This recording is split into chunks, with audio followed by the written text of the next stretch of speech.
The House will be in order. The chair lays before the House a communication from the Speaker.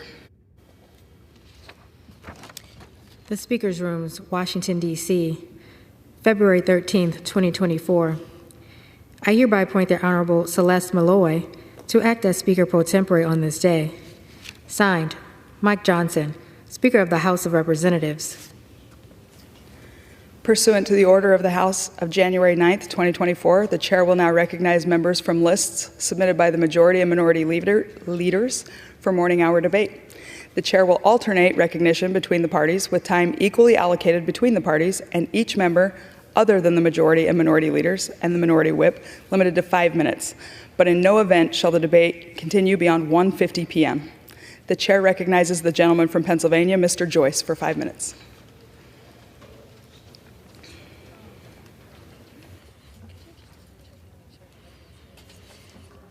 Thank you, Madam Speaker. Madam Speaker, as we speak, the Chinese Communist Party continues to imprison and detain more than 1 million Uyghurs in Western China, with as many as 100,000 subjected to forced labor. That's slavery. This is a clear violation of human rights by the Chinese Communist Party, who have continued to jail those who speak out against their oppression, and that includes Christian ministers. It is time for the United States to send a clear message that no products made with slave labor should be bought and sold in these United States. It is time to pass the No Dollars to Uyghurs Forced Labor Act and prevent the State Department or U.S. agencies from purchasing any goods made by forced labor under the Chinese Communist Party.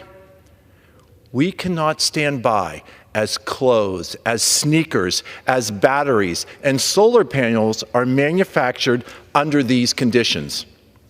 It is time to stand up against the Chinese Communist Party and put a stop to this human rights abuse. Thank you.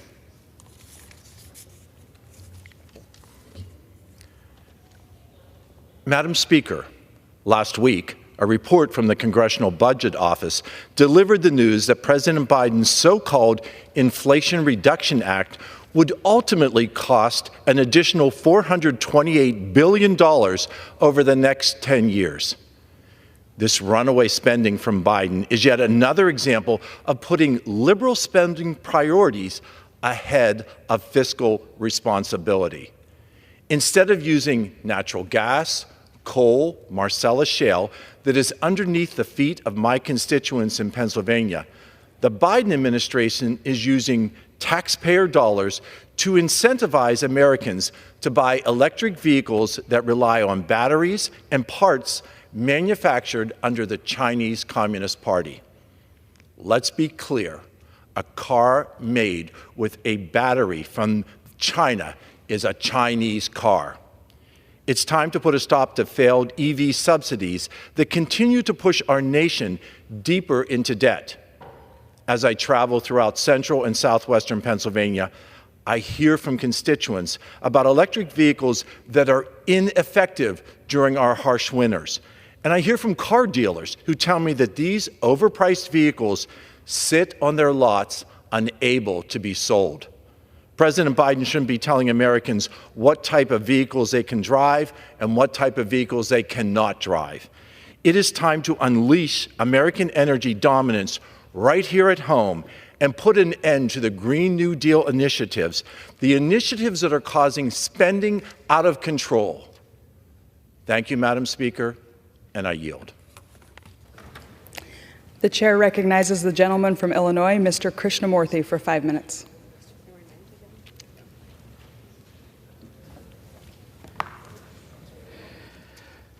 Madam Speaker, it's been more than a dozen years since the Syrian revolution began against Bashar al-Assad's dictatorship.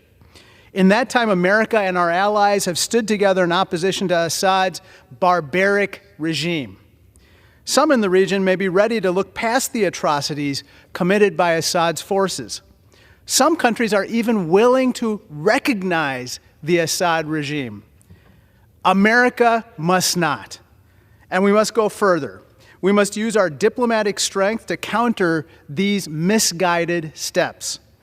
Assad, his regime, and their backers have given us no basis whatsoever to justify normalizing relations with a government responsible for the slaughter of 600,000 men, women, and children. I urge my colleagues to pass the Assad Anti-Normalization Act. Mr. Speaker, I want to address the results of Thursday's elections in Pakistan and the ongoing vote count there. I'm deeply disturbed by the numerous reports that Pakistan's military is engaging in vote rigging and violence to overturn the results of Thursday's elections.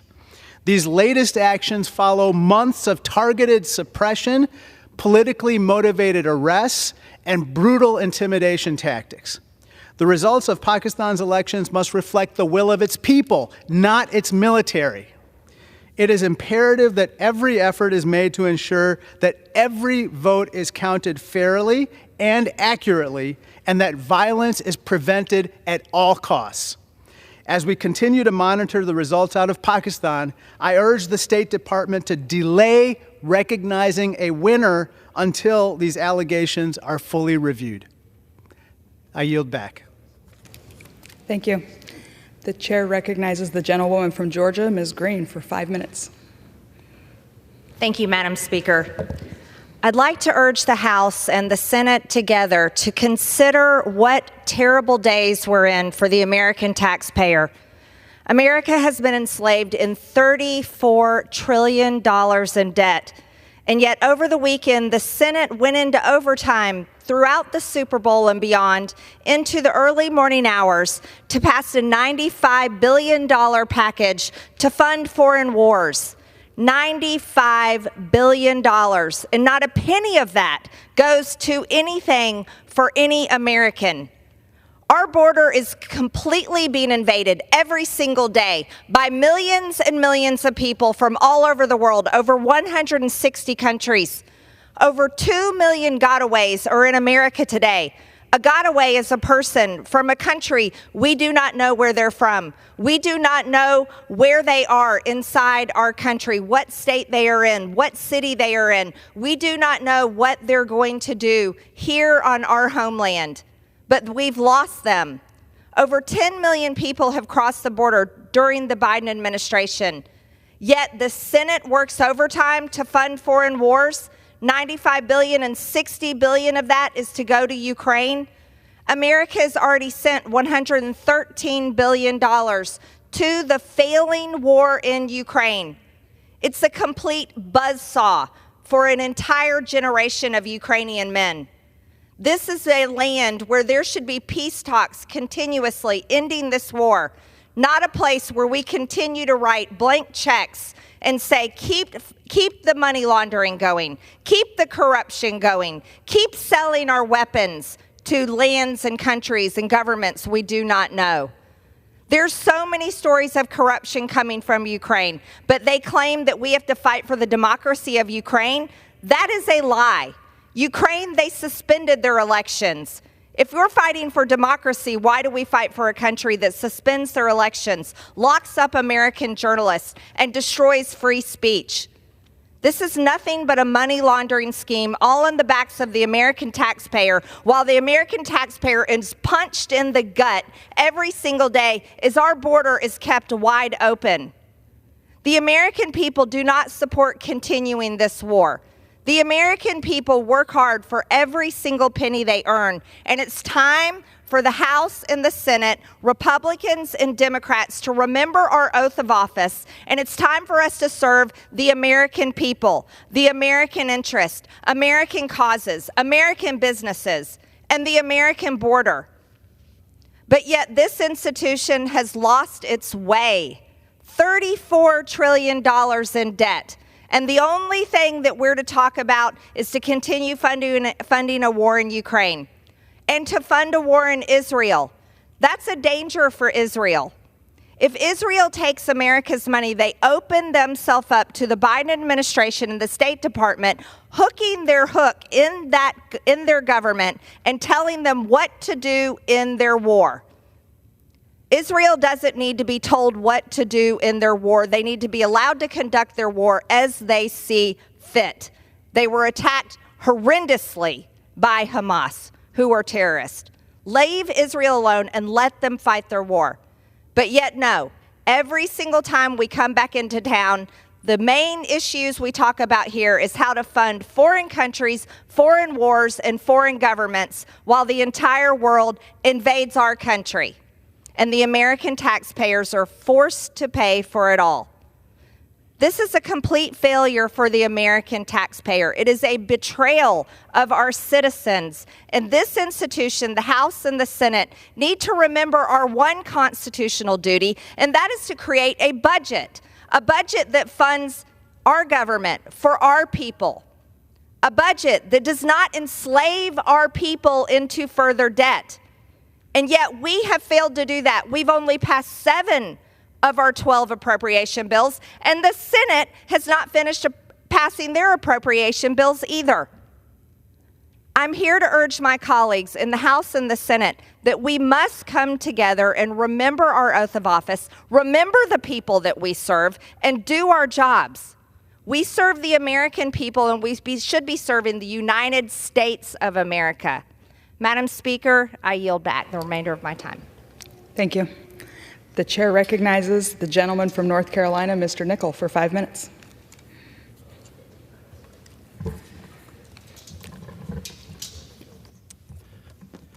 Madam Speaker, I rise today in support of the supplemental aid package for Ukraine, Israel, and Taiwan. This morning, the Senate passed the aid package with nearly all Senate Democrats voting in favor of the bill. I'd like to thank Senate Democrats for their tireless leadership on this issue and their commitment to democracy around the world. 22 Republicans also voted with nearly all Senate Democrats to move this bill to the House. 22 Senate Republicans voted to put country over party. 22 Senate Republicans voted to put democracy over Donald Trump. This bill includes funding to stand with our allies in Ukraine, Israel, and Taiwan. It also includes $9.2 billion in humanitarian assistance that is desperately needed to provide food, water, shelter, and medical care for the civilians in Gaza and the West Bank, Ukraine, and other war zones around the world.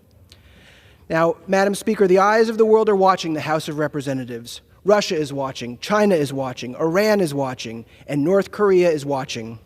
Authoritarian regimes around the world are watching the House. They're watching the People's House to see if we'll honor our commitments and stand with democracies around the globe. We must stand with Ukraine and our allies. Madam Speaker, the world is watching the United States House of Representatives. Just last night, Speaker Mike Johnson said that the bill was dead on arrival in the House, saying, quote, "In the absence of having received any single border policy change from the Senate, the House will have to continue to, quote unquote, work its own will on these important matters." He is reading straight out of the Vladimir Putin playbook. Inaction would be a gift to Russia and Vladimir Putin. By doing nothing, we would hand over Ukraine to Russia and Putin. Madam Speaker, Russia would not stop at Ukraine. As soon as Ukraine falls, they would move directly to another NATO ally. Now, many of my constituents rightly question the high cost of this aid package. Support for Ukraine and our allies is in our national interest. It is a national security issue. If we hand over Ukraine to Russia, then Putin will win. Our alliances will crumble. While the costs are high, we will spend 100 times more containing an aggressive Russia around the globe if we do nothing. We must stand with our allies.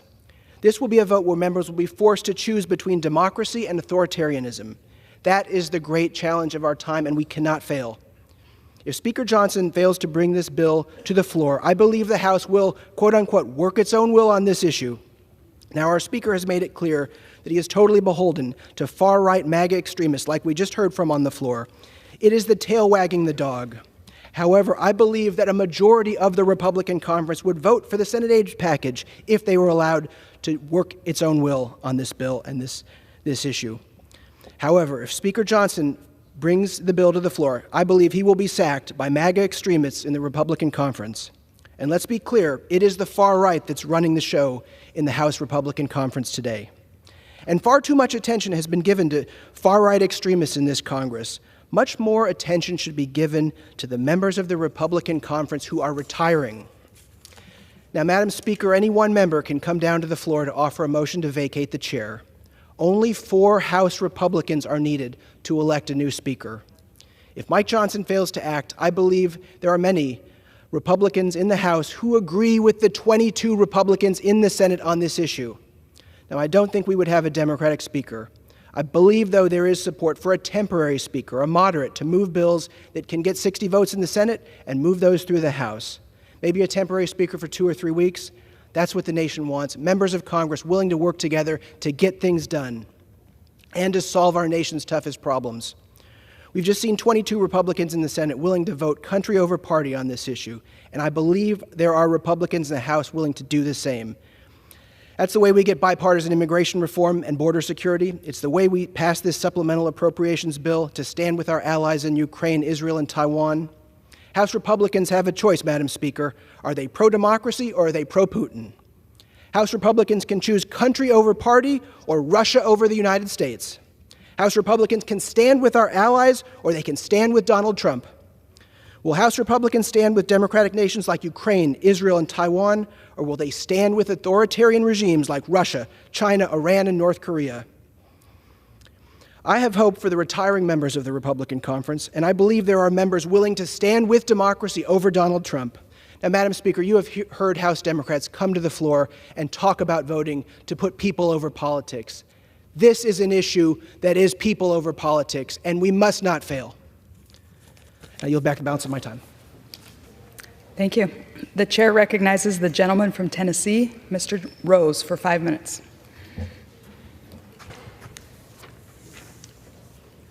Madam Speaker, today the House will vote again on 2 articles of impeachment against Department of Homeland Security Secretary Alejandro Mayorkas.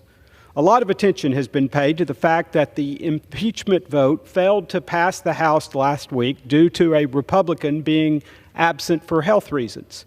While I would have, of course, rather that it had passed, it did serve to highlight that House Republicans are largely in this fight to secure our national borders all by ourselves.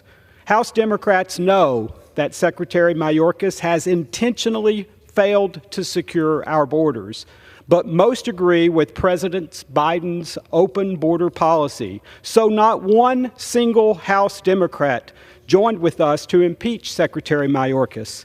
Essentially, they like the job he's doing, or should I say not doing. The Immigration and Nationality Act requires that those who clearly do not meet the requirements for asylum be detained for removal. Yet in 2021, Secretary Mayorkas wrote to ICE officials, quote, "The fact an individual is a removable non-citizen should not alone be the basis for an enforcement action against them." The law says an alien who is deportable on certain criminal and terrorism-related grounds should be taken into custody.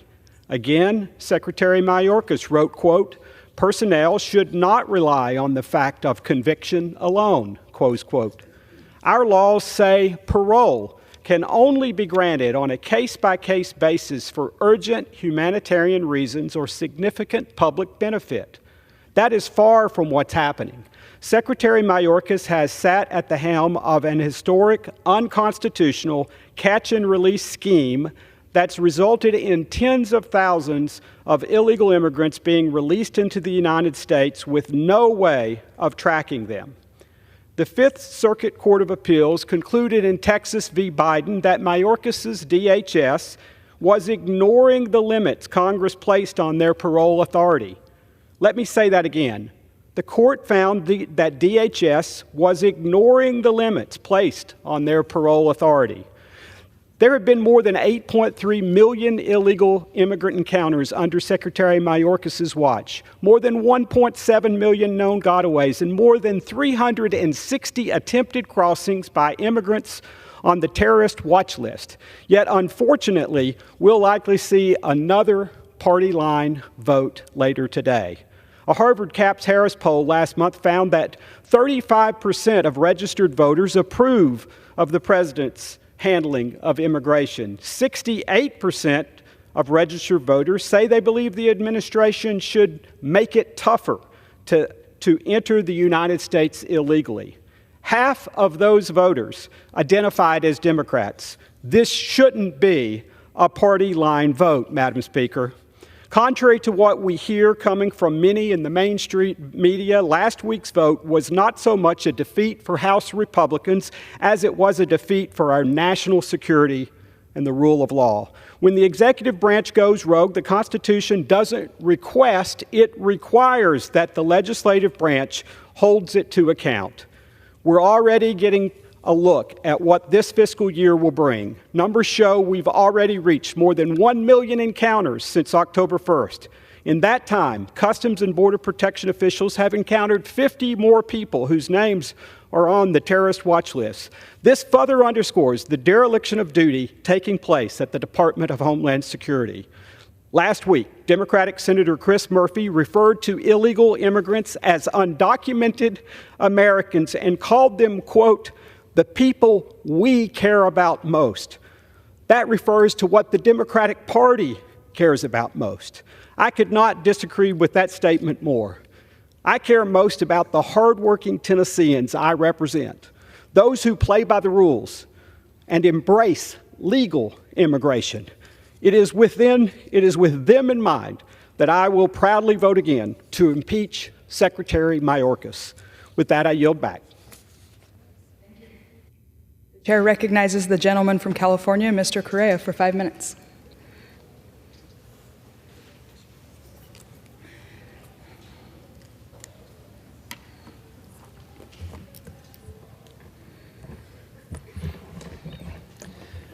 Thank you, Madam Speaker. Today I rise to honor the life of my very good friend, Raymond Ray Cordova, in his legacy of service. Ray was a proud Vietnam War vet, and after serving in Vietnam, he returned home to help build our nation through his work with the Communication Workers of America. Ray didn't care who you were, Democrat or Republican. Ray represented every working man and woman that he came across, and he fought for the rights of every worker that he came across. In fact, Ray Cordova is the only man that I know that debated Jimmy Hoffa and outlived Jimmy Hoffa and lived to tell the story about how he debated Jimmy Hoffa. He was a staple in our community, and I was lucky to name him, to call him my very good friend. Ray will be remembered for his tremendous service not only to his country, but to his family, community. Thank you, Madam Speaker.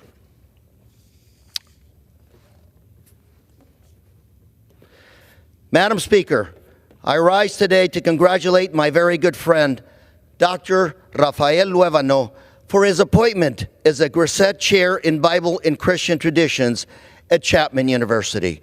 Dr. Luevano is an accomplished scholar from Santa Ana, and his contributions to religious studies have shaped how we see religion in the context of our communities. His dedication to teaching students makes him an excellent choice for this prestigious position. Dr. Luevano's students will continue to have an opportunity to learn from a nationally recognized religious scholar, as well as having our own priest at Chapman University. Dr. Luevano, my good friend, I congratulate you today on your appointment on being the Grisette Chair at Chapman University. Madam Speaker.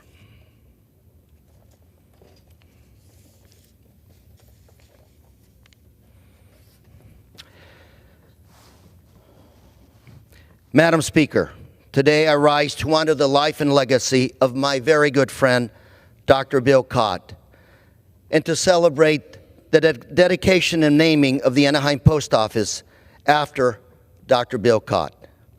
Dr. Cott was a son of immigrants. Dr. Cott was born in Philadelphia, and he served our nation in the U.S. Army during World War II. He fought against Nazi Germany. And Dr. Cott showed his bravery and determination by walking across 3 nations to fight in the Battle of the Bulge. And he was the first responder who liberated the Buchenwald concentration camp. And after returning home, Dr. Cott opened his own dentistry practice in Anaheim. And he also served as the chairman of the California Republican Assembly of Orange County. And as a member of the Anaheim City Council, he did great deeds for the Anaheim community. The dedication of his post office is an honor that Dr. Cott earned through his dedication to his family, community, and his country. Dr. Cott, we will always remember your contributions to our country, to our nation, and to the city of Anaheim. Madam Speaker, I yield. Thank you. The chair recognizes the gentleman from Arizona, Mr. Ciscomani, for 5 minutes. Thank you, Madam Chair. Madam Speaker.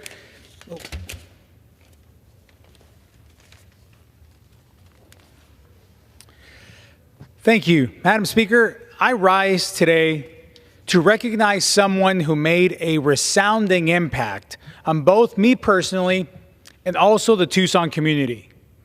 My mentor, my pastor, and my friend, Arnoldo Gutierrez.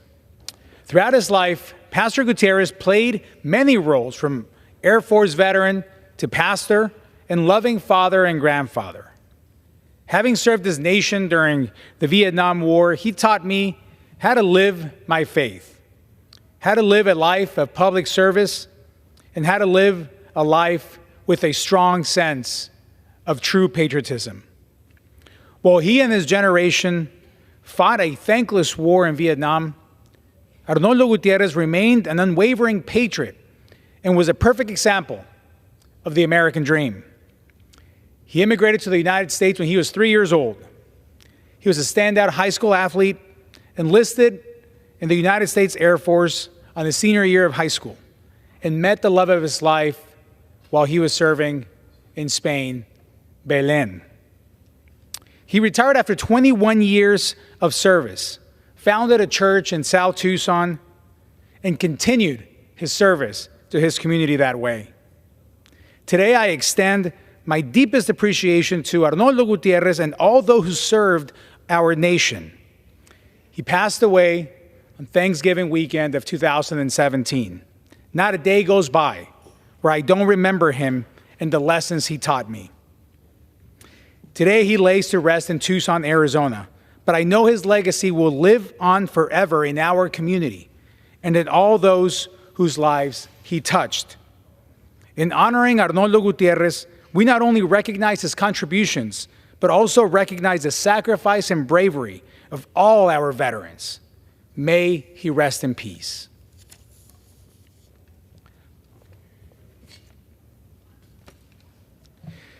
Madam Speaker, I rise today to recognize the outstanding Southern Arizona high schoolers who showcased their construction skills at the Skills USA Region 6 construction competition.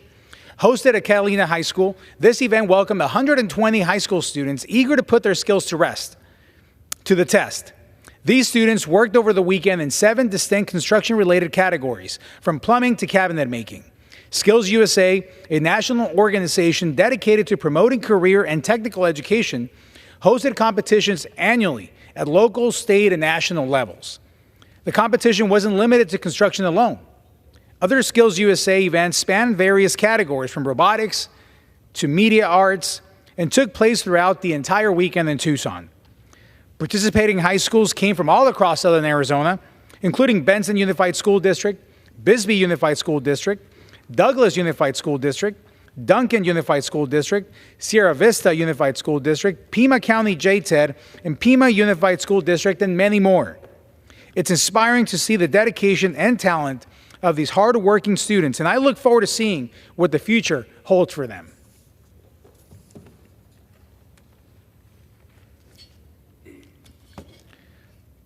Madam Speaker, I rise today to recognize the University of Arizona San Javier Mining Lab, where our next generation in the mining industry is growing and learning. The School of Mining Engineering dates back to 1885, standing as one of U of A's founding programs. This lab has notable achievements, including being ranked first nationally, engineering, and fourth nationally in mining engineering programs. In addition, It also has a commendable track record of 100% job placement for graduating seniors.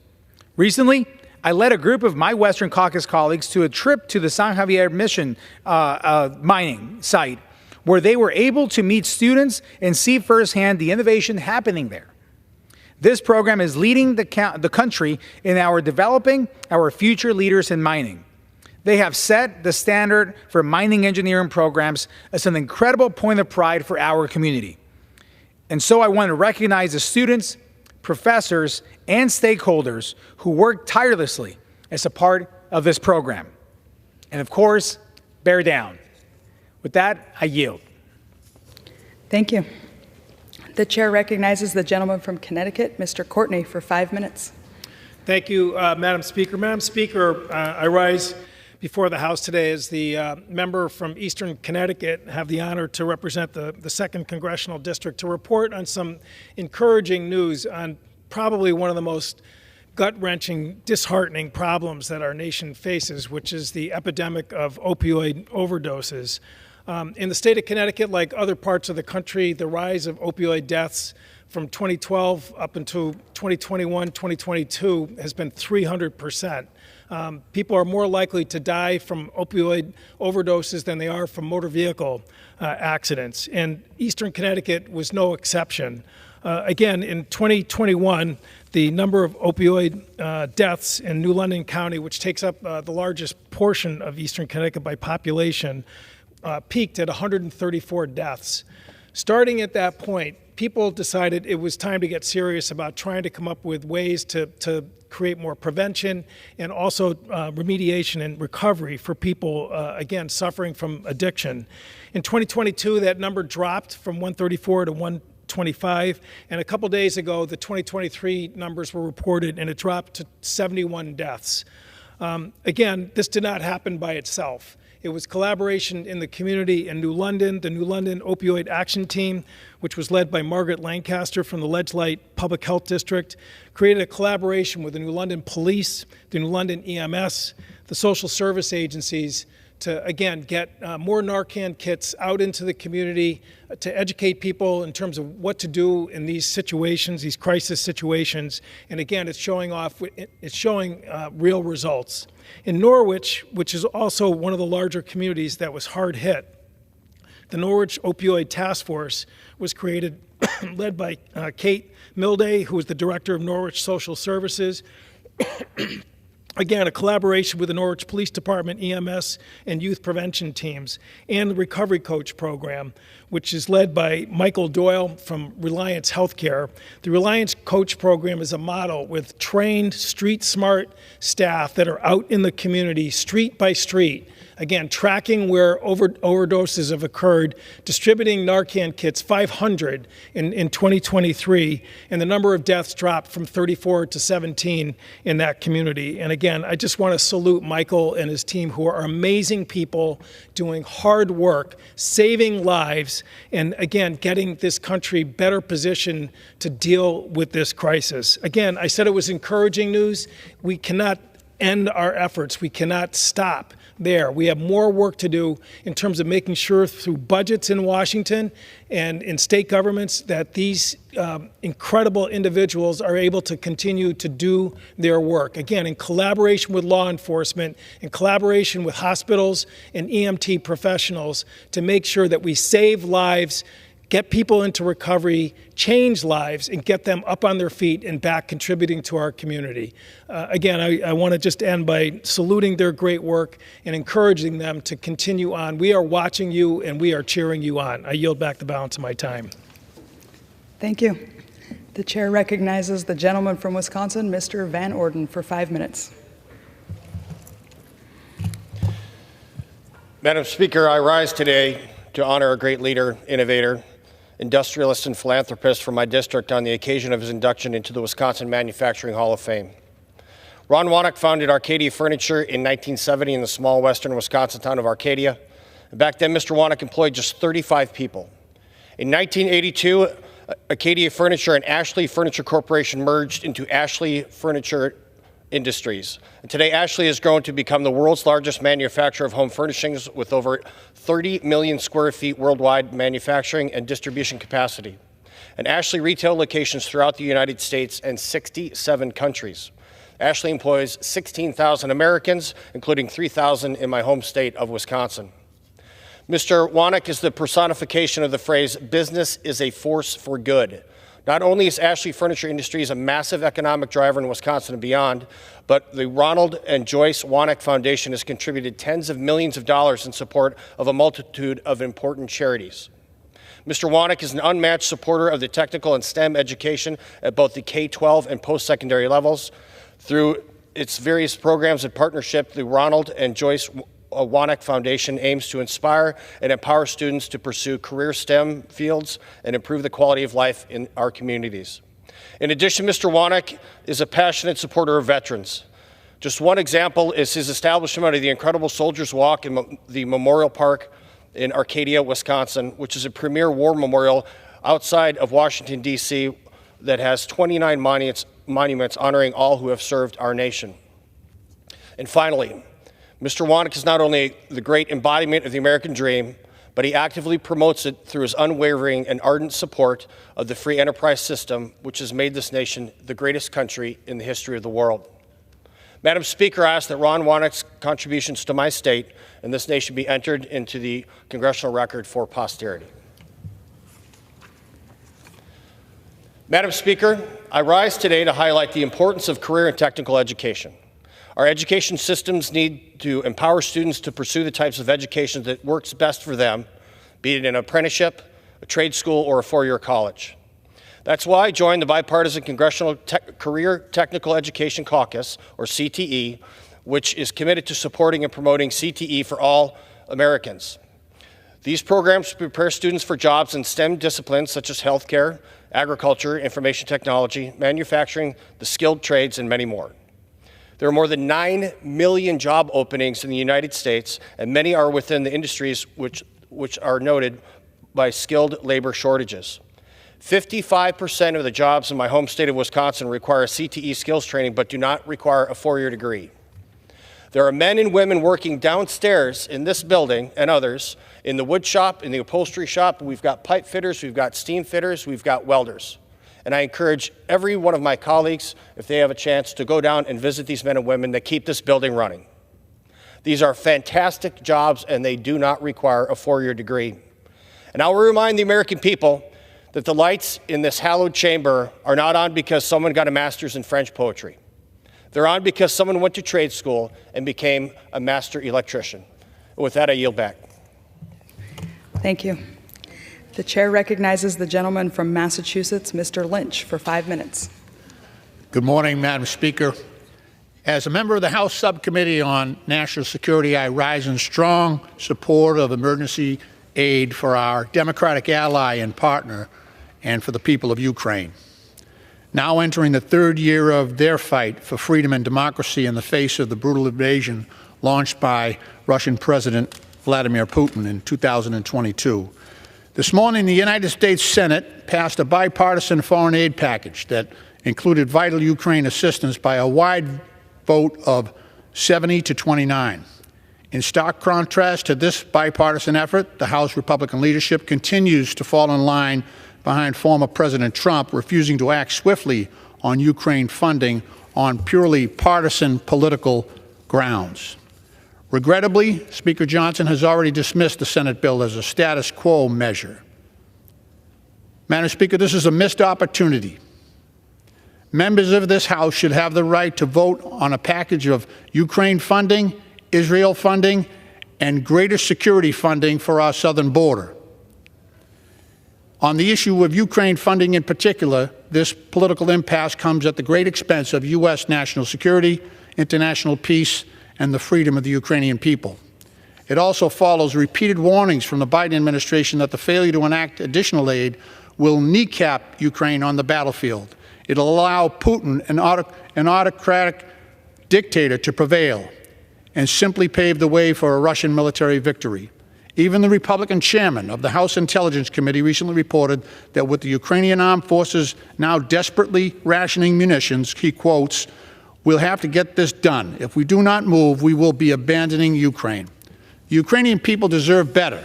They're valiantly defending their country against relentless campaigns of state-sponsored terrorism that the United Nations reports has killed more than 10,000 and injured nearly 20,000 Ukrainian civilians.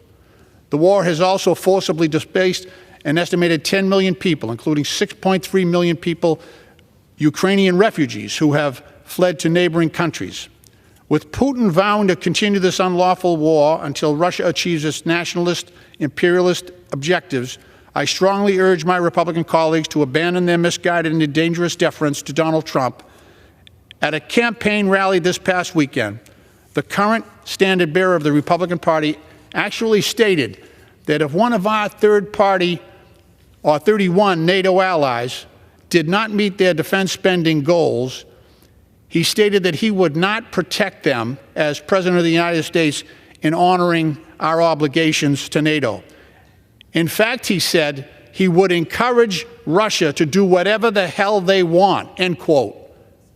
He would treat the surrender of millions of Ukrainian people as a transaction. We must instead be guided by our own founding democratic principles, enduring defense of freedom and human rights around the world. Indeed, the House Republican leadership would also be wise to recall their own longstanding commitment to a strong national defense and embrace American global leadership as a bulwark against expansionist schemes undertaken by brutal dictatorships. The Ukrainian people deserve better. They're defending their country against a relentless campaign of state-sponsored terrorism that the United States reports has killed more than 10,000 people. People are at last free to determine their own destiny, said Ronald Reagan, who also demanded of Putin's predecessor, Mr. Gorbachev, tear down this wall. He was a defender of a free and democratic Europe. I recently returned from a bipartisan delegation to Ukraine where I met with President Zelensky and examined the security and humanitarian situation on the ground.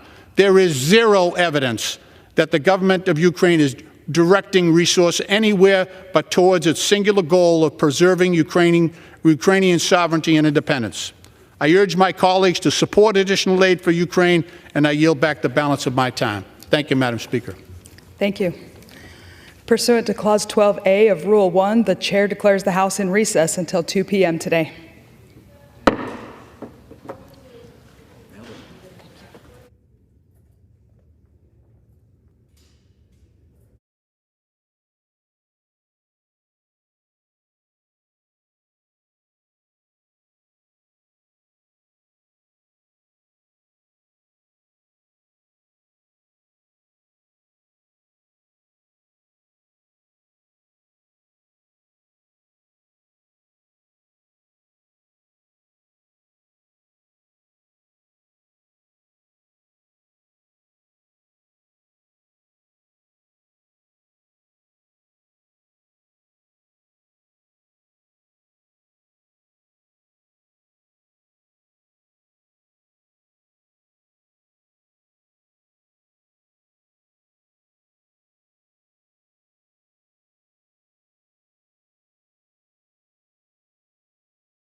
The House will be in order.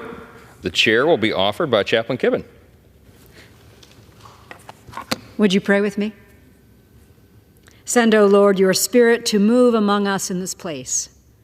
Guide us into your truth, a truth that is not of our authority nor bound by our place and time, but reveal to us a truth beyond our every memory, greater than our best knowledge, deeper than we can possibly imagine. And may our hearts, our heads, and our wills be open to that which is your truth alone. May we let go of our own designs, loose our certain grip on our desires, and yield to your righteous plan for us and for all creation. Great Creator, use this day to give us a fresh anointing to serve your people. Life Bestower, give us in this moment a new awakening to lay hold of the hope you set before us. Eternal Advocate, equip and empower us with the truth you reveal and uphold us with the strength you supply this day and always. In your sovereign name we pray. Amen. Amen. The chair has examined the journal of the last day's proceedings and announces to the House the approval thereof. Pursuant to Clause 1, Rule 1, the journal stands approved. The Pledge of Allegiance will be led by the gentleman from South Carolina, Mr. Wilson. Everyone, including our guests in the gallery, please join in. I pledge allegiance to the flag of the United States of America and to the republic for which it stands, one nation, under God, indivisible, with liberty and justice for all. The chair will entertain requests for 1-minute speeches on each side of the aisle. For what purpose does the gentlewoman from North Carolina seek recognition? Asking us to consent to address the House for 1 minute, Mr. Speaker. Without objection, the gentlewoman is recognized for 1 minute. Thank you, Mr. Speaker. At San Francisco Bay Area School, only 16% of students were reading at grade level, and only 8% were proficient at math. The school spent $250,000 in taxpayer money on a group called Woke Kindergarten to help boost test scores for some of the country's lowest performing schools. But after 2 years with Woke Kindergarten, student scores are worse. Now only 12% are reading at grade level, and fewer than 4% are proficient in math. There's more. The head of Woke Kindergarten is on record wanting, quote, a world free of the U.S. empire, unquote, believing space aliens are oppressed, and supporting, quote, a free Palestine from the river to the sea, unquote. A teacher who questioned the program has been put on leave. I wish this was made up, but it's real and sadly encapsulates so much with what is wrong with our education system. Gentleladies. Back. Expired. For what purposes the gentleman from New York seek recognition? For what purposes the gentleman from New York seek recognition? I seek unanimous consent to address the House for 1 minute and revise and extend my remarks. Without objection, the gentleman is recognized for 1 minute. Watch it.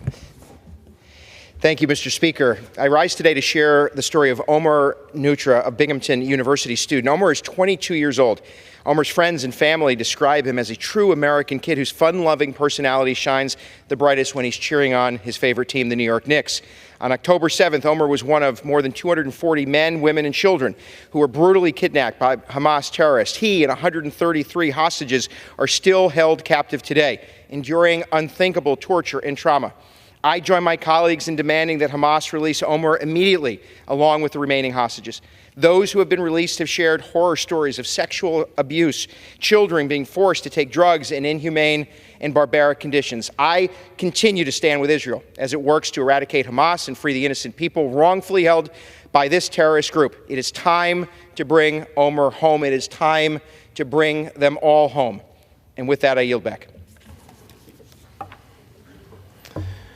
For what purpose does the gentleman from South Carolina seek recognition? Mr. Speaker, I ask unanimous consent to address the House for 1 minute and revise and extend my remarks. Without objection, the gentleman is recognized for 1 minute. Thank you, Mr. Speaker. Families in South Carolina have been negatively affected by the failed policies of Biden, with the highest inflation in 40 years, destroying jobs. Gratefully, in South Carolina, with the leadership of Republican Governor Henry McMaster, all statewide officials, and supermajorities in the General Assembly, budget surpluses have been achieved with responsible spending creating jobs. The South Carolina Department of Commerce, led by Secretary Harry Lightsey, announced $9.2 billion in investments with 14,000 new jobs. This is in the tradition of Governor Jim Edwards recruiting the largest Michelin facilities in the world, with Governor Carroll Campbell groundbreaking the largest BMW assembly plant in the world. Governor Nikki Haley saved Boeing jobs, and Senator Tim Scott with President Donald Trump developed opportunity zones. In conclusion, God bless our troops who successfully protected America for 20 years as the global war on terrorism moves from the Afghanistan safe haven to America. Biden shamefully opens borders for dictators failing to enforce laws. We don't need new laws, as more 9/11 attacks across America are imminent, as warned by the FBI. For what purpose does the gentlelady from New York seek recognition?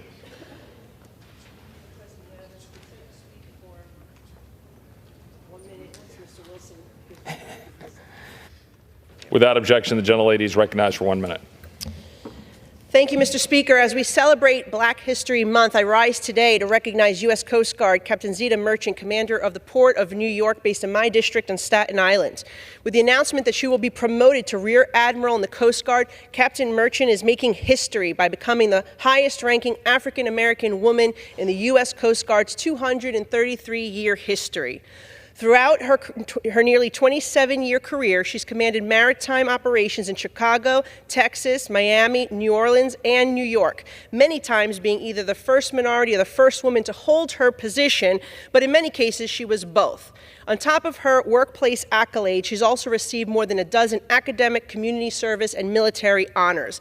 On Staten Island, Captain Merchant has overseen the busiest port in our nation to keep our maritime commerce moving, stop the flow of drugs coming over our borders, conduct search and rescue missions, and protect our national security at sea. She's managed more than 1,000 personnel in 12 commands over an area spanning more than 6,000 square miles. On a personal note, I admire Captain Merchant's dedication and commitment to protecting New York City's waters, and she will be truly missed by me and our entire community. But we know that she will make us proud as she assumes her new role here in Washington, D.C. I yield back. For what purpose does the gentleman from Tennessee seek recognition? I ask unanimous consent to address the House for 1 minute and to revise and extend my remarks. Without objection, the gentleman is recognized for 1 minute. Mr. Speaker, the case for impeaching DHS Secretary Alejandro Mayorkas is even stronger today than it was last week. In the last 7 days, there have been tens of thousands more illegal immigrant encounters at our southern border. That's not from Customs and Border Protection officials. They don't release daily or weekly numbers. This is just based on what we've come to expect every month, every week, under his and President Biden's leadership. There were more than 302,000 encounters in December, more than 9,700 people a day, and more than 400 every hour. The case is also stronger because we know we're on track to break another illegal immigration record this fiscal year. Fewer than 5 months into the year, encounters have already surpassed 1 million. Secretary Mayorkas continues to subvert federal immigration law and must be removed from office. Thank you, Mr. Speaker, and I yield back. The chair lays before the House the following communications. The Honorable, the Speaker, House of Representatives, sir, pursuant to the permission granted in Clause 2H of Rule 2 of the Rules of the U.S. House of Representatives, the clerk received the following message from the Secretary of the Senate on February 12, 2024, at 12:30 p.m. That the Senate passed Senate 709, Senate 1147, that the Senate agreed to, relative to the death of the Honorable Jean A. Carnahan, former senator from the state of Missouri, Senate Resolution 553, appointment, Board of Visitors of the U.S. Naval Academy, Senate National Security Working Group for the 118th Congress. Signed sincerely, Kevin F. McCumber, Acting Clerk. The Honorable, the Speaker, House of Representatives, sir, pursuant to the permission granted in Clause 2H of Rule 2 of the Rules of the U.S. House of Representatives, the clerk received the following message from the Secretary of the Senate on February 13, 2024, at 9:05 a.m. That the Senate passed with an amendment, H.R. 815, that the Senate agreed to, Senate Concurrent Resolution 29, appointment, member of the Advisory Committee on the Records of Congress. Signed sincerely, Kevin F. McCumber, Acting Clerk. Pursuant to Clause 12A of Rule 1, the chair declares the House in recess, subject to the call of the chair.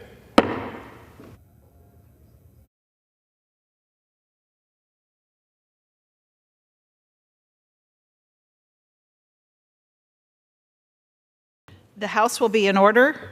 Pursuant to Clause 8 of Rule 20, the chair will postpone further proceedings today on motions to suspend the rules on which a recorded vote or the yeas and nays are ordered, or votes objected to under Clause 6 of Rule 20. The House will resume proceedings on postponed questions at a later time.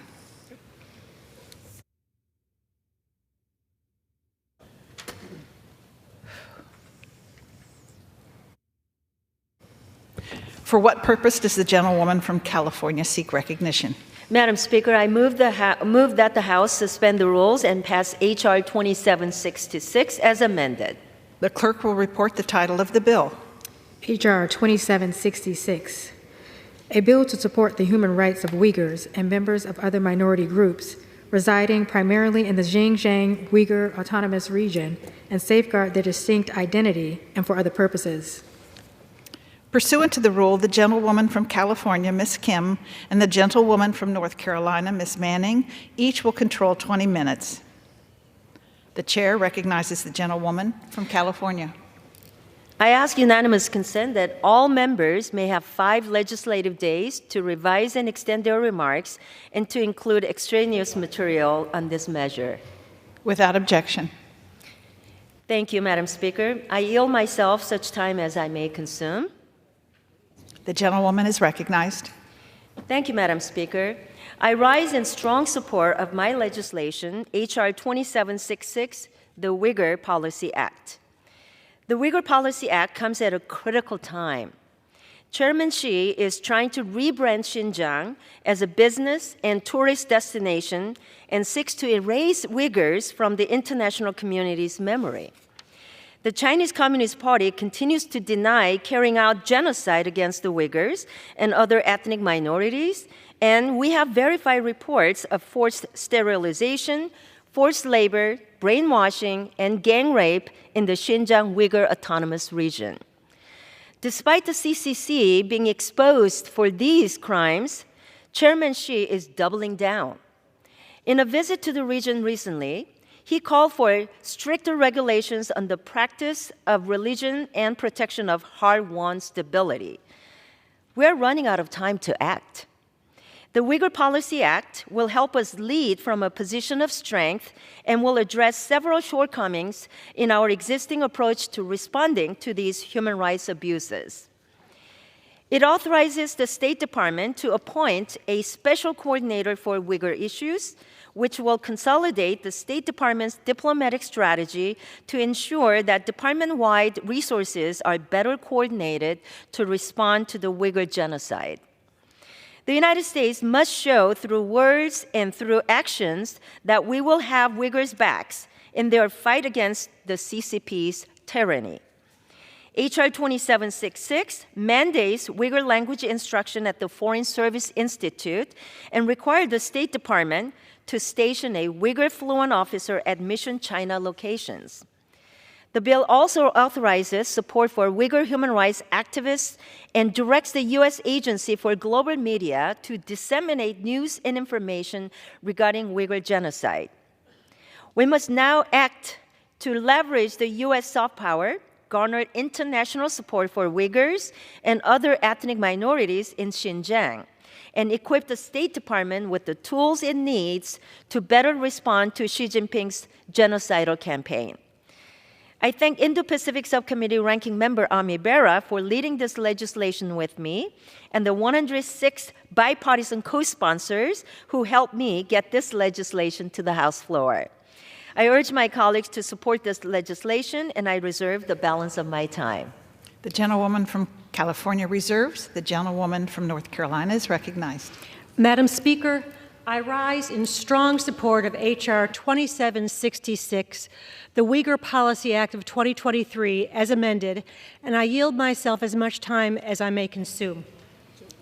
I want to thank my good friends, Representatives Young Kim and Ami Bera, the chair and ranking member of the Subcommittee on the Indo-Pacific, for introducing this important bill, of which I am a proud co-sponsor.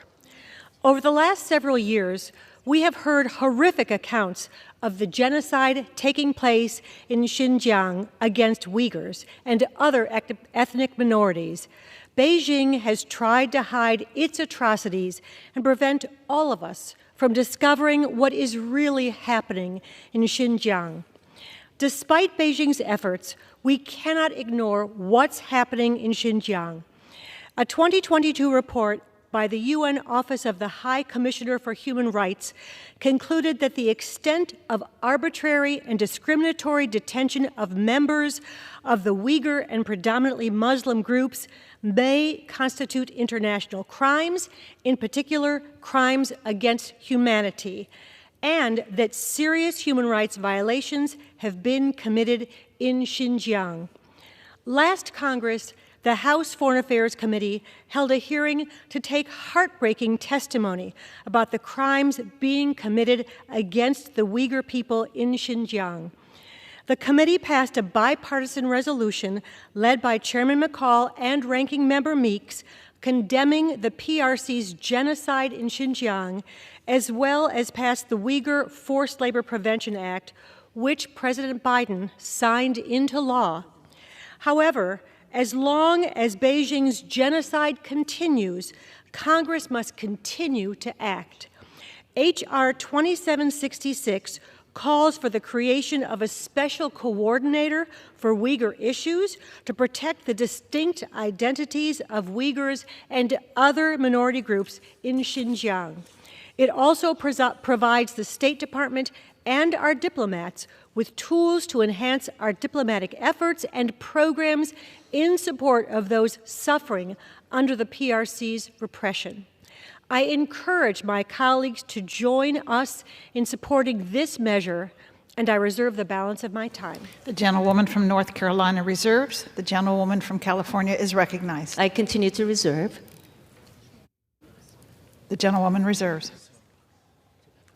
The gentlewoman from North Carolina is recognized.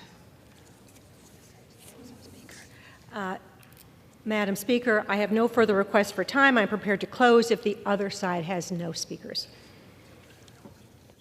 I have no more speakers, and I'm prepared to close. The gentlewoman from North Carolina is recognized. Thank you. I yield myself as much time as I may consume for the purpose of closing. As members of Congress, we have a responsibility to speak out against clear violations of fundamental human rights around the world.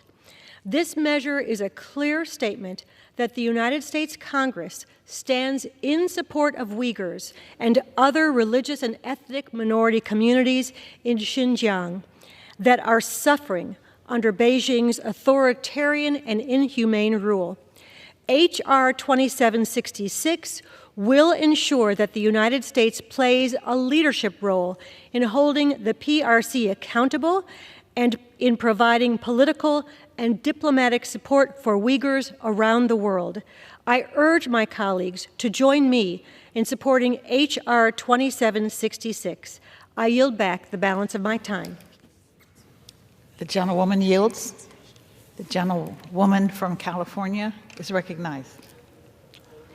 I again want to thank Representative Ami Bera for collating this legislation with me. And I also want to thank Chairman McCall and Ranking Member Meeks and Representative Kathy Manning for their support and the many human rights organizations who helped build support for this bill.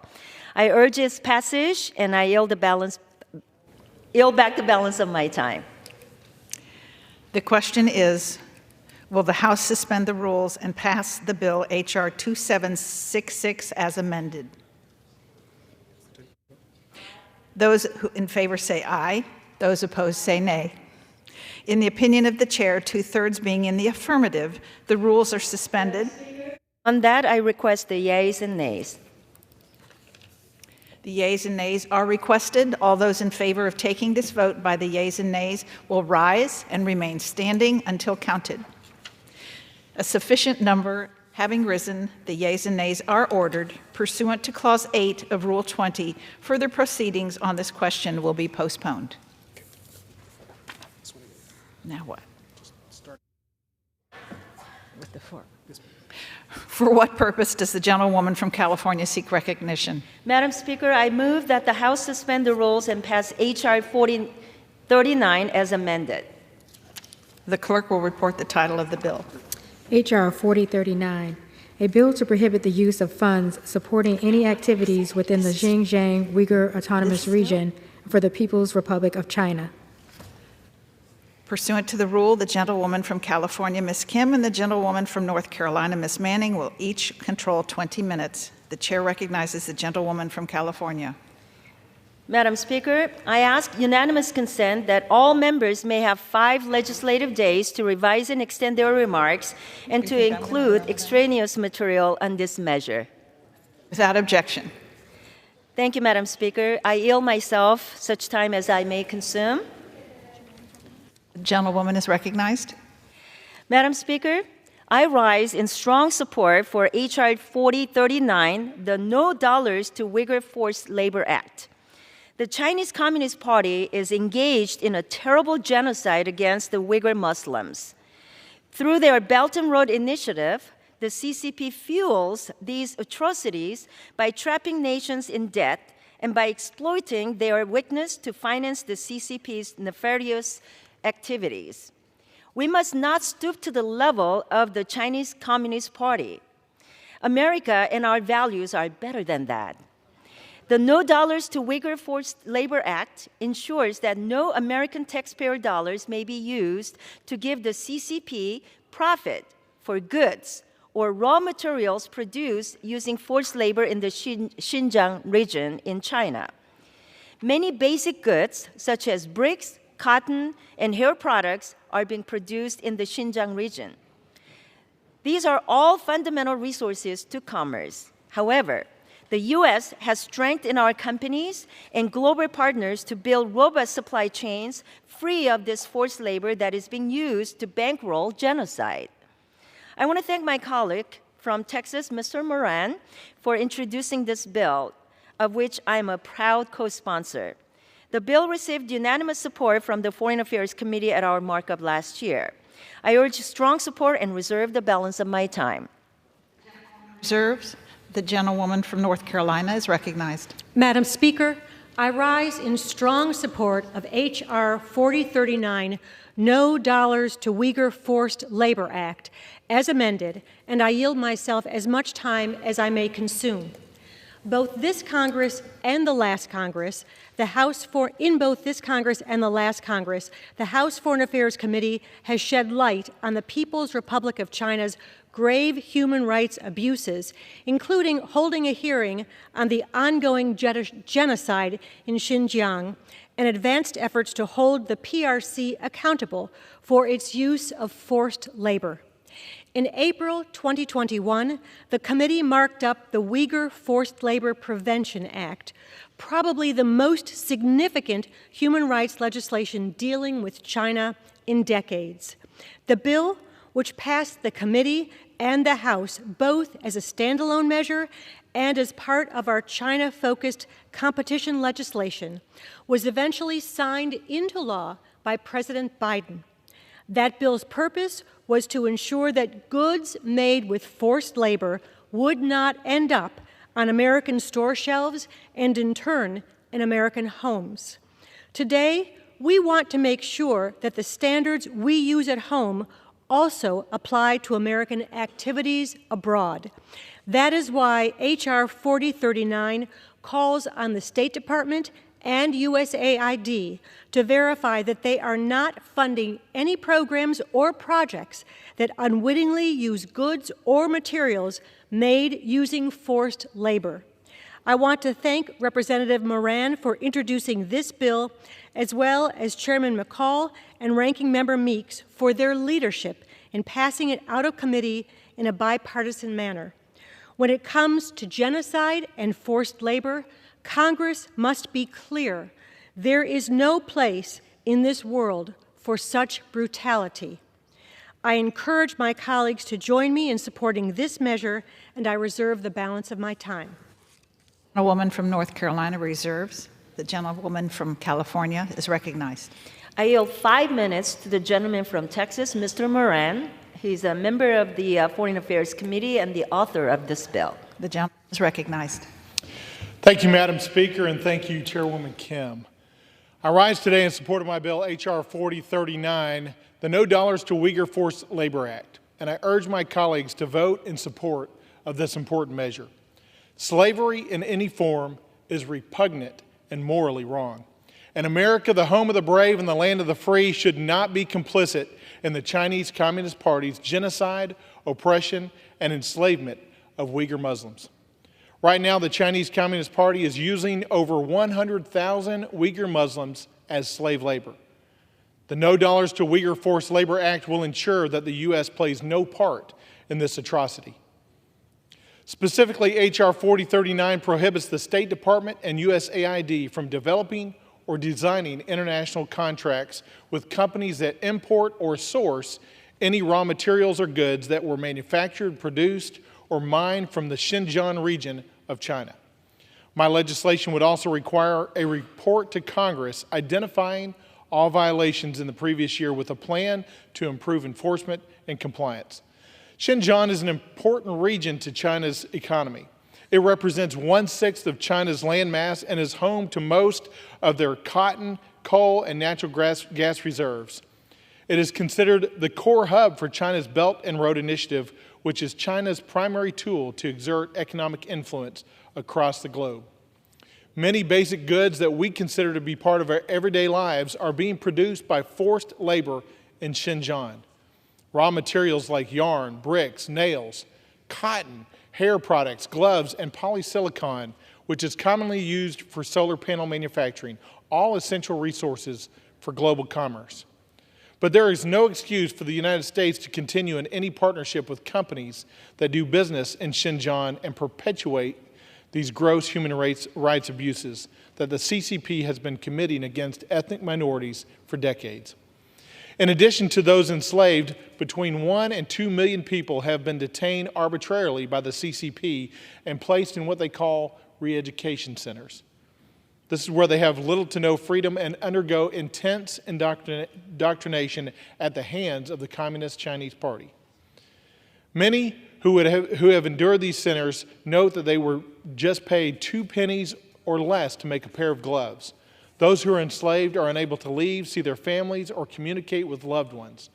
The CCP's tactics of threats, intimidation, confinement, and physical and emotional abuse is intended to oppress its people, force assimilation, and in the process, grow its economy and its influence worldwide. Victims have no hope of life elsewhere. They know they will be monitored by police through oppressive surveillance systems. Survivors recount that the CCP canceled passports and lure minorities to China, only then to detain them and use them for forced labor. The CCP reels in Uyghurs by offering free health services and then invades their lives and their privacy by taking their DNA, their fingerprints, and blood samples, which are then exported to malign actors otherwise. Unfortunately, this is just the beginning of their captivity and their oppression. If that is the society that the CCP is creating, then we in the United States must act aggressively and immediately to make perfectly clear that we will not condone such brutality and such a cruel regime. And what's more, the United States will not be a party to these atrocities. America must continue to act with strength on the foreign stage. We cannot allow totalitarian regimes to grow in strength and influence around the world. If we do, then what is happening to the Uyghurs in China will surely follow wherever China builds its empire. We simply cannot let this happen. We in the United States must stand for morality, we must stand for goodness, and we must stand for freedom. I call on my colleagues to do just that by passing H.R. 4039. I yield back. The gentlewoman reserves, and a lady from North Carolina is recognized. Madam Speaker, I am prepared to close if the other side has no further speakers. We have no other witnesses. The gentlewoman is recognized. Thank you, Madam Speaker. I yield myself as much time as I may consume for the purpose of closing. H.R. 4039 builds on the important work Congress has already done to rid our domestic supply chains of forced labor goods by ensuring that our global programs aren't supporting such goods either, by asking our State Department and USAID program partners and contractors to ensure they aren't using forced labor goods. We will help make global supply chains freer. This is a preventative measure meant to guarantee that U.S. international projects and programs are beyond reproach and fully consistent with our values.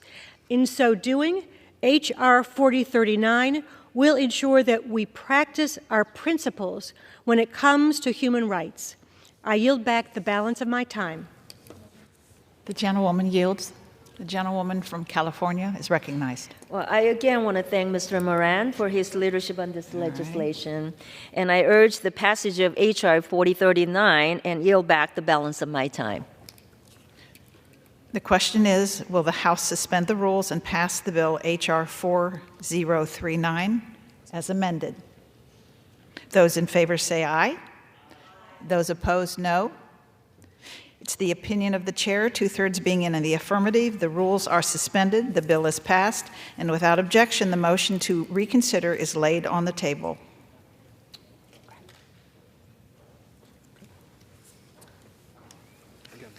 Again. For what purpose does the gentlewoman from California seek recognition? Madam Speaker, I move that the House suspend the rules and pass H.R. 533 as amended. The clerk will report the title of the bill. H.R. 533, a bill to amend the Tibetan Policy Act of 2002 to modify certain provisions of that act. Pursuant to the rule, the gentlewoman from California, Ms. Kim, and the gentlewoman from North Carolina, Ms. Manning, each will control 20 minutes. The chair recognizes the gentlewoman from California. Thank you, Madam Speaker. I ask unanimous consent that all members may have 5 legislative days to revise and extend their remarks and to include extraneous material on this measure. Without objection. Thank you, Madam Speaker. I yield myself such time as I may consume. The gentlewoman is recognized. Madam Speaker, I rise in strong support of H.R. 533, promoting a resolution to the Tibet-China Dispute Act. This year marks the 65th anniversary of the exile of the Dalai Lama. The Tibetan people have suffered 70 years of Chinese Communist Party oppression and control. From forced labor to forced sterilization to arbitrary detention to the banning of Tibetan education, religious practices, and language, the CCP will not stop until it has erased Tibetan culture. Last year, the CCP released a white paper on its policies in Tibet. In that document, the party doubles down on its oppression and crackdown on the religious and economic freedom of Tibetans. That is why I'm a proud co-sponsor of this bipartisan bill introduced by the gentleman from Massachusetts, Mr. McGovern, and the chairman of the Foreign Affairs Committee, Mr. McCall. The CCP has refused to speak with the Tibetan central authorities since 2010, essentially putting the future of Tibet and the safety of millions of Tibetans at suspended risk. This bill helps Tibetans in 2 main ways. First, it pushes back against CCP propaganda about the history of Tibet. It is simply not true that Tibet has been, as the CCP claims, end quote, a part of China since ancient times, end quote. And U.S. policy has never accepted that false claim. For that reason, this legislation clarifies U.S. policy, highlights the unique language, religion, and culture of the Tibetan people, and directs U.S. diplomats to push back against CCP propaganda. Second, this bill ensures that Tibetans have a say in their own future. It stresses the need for a direct dialogue between the CCP and the democratically elected leaders of Tibet, and that any resolution must be peaceful and include the voice of the Tibetan people. Tibetans are democracy-loving people who wish to freely practice their religion and have their distinct identity acknowledged and respected. I'm proud to play a small part in supporting this dream for the Tibetan people. So I urge all of my colleagues to help push back against the Chinese Communist Party's crackdown against the Tibetan people by voting in favor of this bill. I strongly support H.R. 533 and reserve the balance of my time. The gentlewoman reserves her time. The gentlewoman from North Carolina is now recognized. Madam Speaker, I rise in strong support of H.R. 533, promoting a resolution to the Tibet-China Dispute Act as amended, and I yield myself as much time as I may consume. I want to thank Representative Jim McGovern and Representative Mike McCall for introducing this bill and working with Ranking Member Meeks to pass it out of the House Foreign Affairs Committee and bring it to the House floor today. Representative McGovern is a champion of human rights, and with this bill, he is asking all of us to stand up for the people of Tibet. I also want to thank Speaker Emeritus Nancy Pelosi for her tireless work in holding the People's Republic of China responsible for its human rights violations and her longtime advocacy for the Tibetan people. In recent years, Beijing has tightened its repressive grip over the Tibetan areas in China and attempted to dilute the distinct religious, cultural, linguistic, and historical identity of the Tibetan people. Since 2010, Beijing has also refused to meet its international obligations to engage the Dalai Lama and his representatives to resolve the Tibet issue through dialogue. At the same time, Beijing has unleashed a disinformation campaign to mislead the world about Tibet and its history. For this reason, we must pass H.R. 533, which calls the PRC out for its repression and its unwillingness to engage the Tibetan people. H.R. 533 highlights the need to preserve Tibetan identity, language, and culture, and calls on the State Department to counter PRC disinformation efforts to undermine the aspirations of the Tibetan people. H.R. 533 also calls on Beijing to live up to its commitments to engage in a genuine dialogue with Tibetan representatives to reach a negotiated resolution on the question of Tibet. By passing this timely bill, the People's House would be standing up for the universal rights and aspirations of the Tibetan people. So I encourage my colleagues to join me in supporting this measure, and I reserve the balance of my time. Gentlewoman from North Carolina reserves. The gentlewoman from California is recognized. I yield 3 minutes to the gentleman from New Jersey, Mr. Smith, who is also chairman of the Foreign Affairs Subcommittee on Global Health, Global Human Rights, and International Organizations. The gentleman is very good friend, recognized. the chairwoman, for yielding. Madam Speaker, I speak in strong support of H.R. 533, which would amend the Tibetan Policy Act of 2002. This bill was introduced by Congressman Jim McGovern, House Ranking Member on the Congressional Executive Commission on China, which I chair, along with Chairman McCall. And I'm proud to be listed among the many co-sponsors. Tibet and the Tibetan people face new and ever-worsening challenges from the Chinese Communist Party's repressive rule. After decades of unspeakable cruelty by the Chinese Communist Party against Tibetans, we're seeing an increase that's occurring in an effort that looks just like genocide.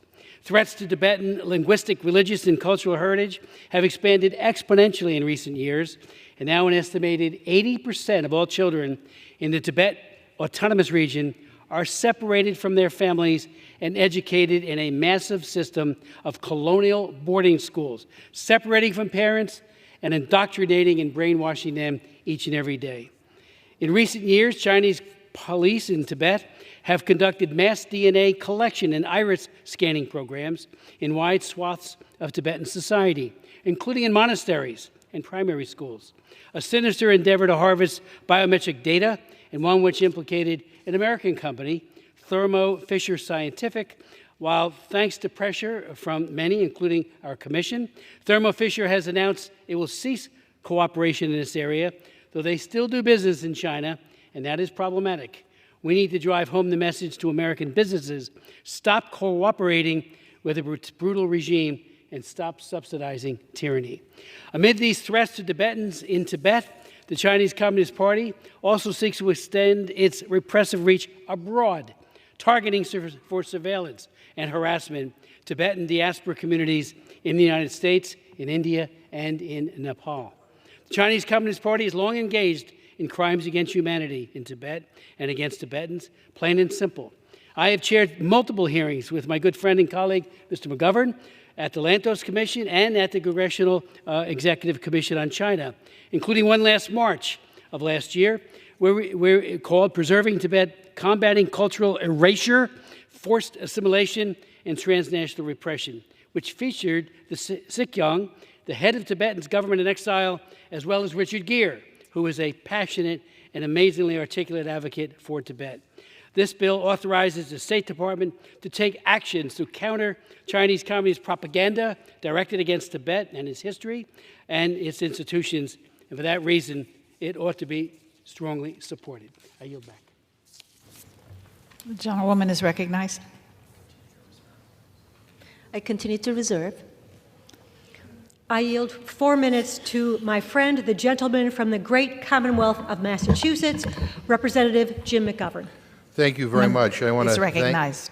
thank the gentlewoman from North Carolina, the gentlewoman from California, the gentleman who just spoke from New Jersey for their support for this bill, but for their leadership on human rights in general. Madam Speaker, I rise in strong support of H.R. 533, the Promoting a Resolution to the Tibet-China Dispute Act. I want to thank my co-lead, Foreign Affairs Committee Chairman McCall and Ranking Member Meeks for their work to bring this bill to the floor today. This is important. It has been more than 60 years since the People's Republic of China forced His Holiness, the 14th Dalai Lama, into exile and took control of Tibet against the will of its people. The dispute between the Chinese and the Tibetans over Tibet's status and governance has persisted ever since, in spite of the willingness of the Dalai Lama and the Tibetan people to resolve Tibet's status and governance through dialogue. With dialogue blocked, the PRC has continued its unceasing efforts to erode Tibetan history, Tibetan language, Tibetan culture, and Tibetan religion. A few years ago, I was on a delegation with Speaker Pelosi. We went to Tibet, and we saw firsthand the PRC's repression against the people of Tibet, essentially trying to erase the Tibetans as a people. This bill that we are discussing here today seeks to end that by explicitly recognizing that the Tibetan people are a people with a distinct religious, cultural, linguistic, and historical identity, by reminding all concerned that peoples, and not least the Tibetan people, have a right to self-determination under international human rights law, and by requiring the U.S. government to actively counter the PRC's propaganda about Tibet, like the false claim that Tibet has been part of China since ancient times, a position that the United States has never accepted, and there is no basis for such a claim. Through these measures, we hope to kickstart dialogue between Tibet and China, in keeping with longstanding U.S. policy. Madam Speaker, any one of us reading the news these days knows that the world is awash in conflict. At the heart of most, if not all, of those conflicts lies the systematic denial or violation of a people's human rights. The decades-old dispute between Tibet and China started as an armed conflict of invasion, resistance, and insurgency. In the long run, the only guarantee against the resumption of large-scale violence is for the PRC to fully respect the human rights and dignity of the Tibetan people. A vote for this bill is a vote to recognize the rights of the Tibetan people, and it is a vote to insist on resolving the dispute between Tibet and the People's Republic of China peacefully, in accordance with international law, through dialogue and without preconditions. There is still an opportunity to do this, but time is running out. And again, I urge my colleagues to support this bill because it is about standing up for human rights. It is about standing up for the Tibetan people, a people who have been repressed for far too long. And I thank all of my colleagues for their support, and I yield back the balance of my time.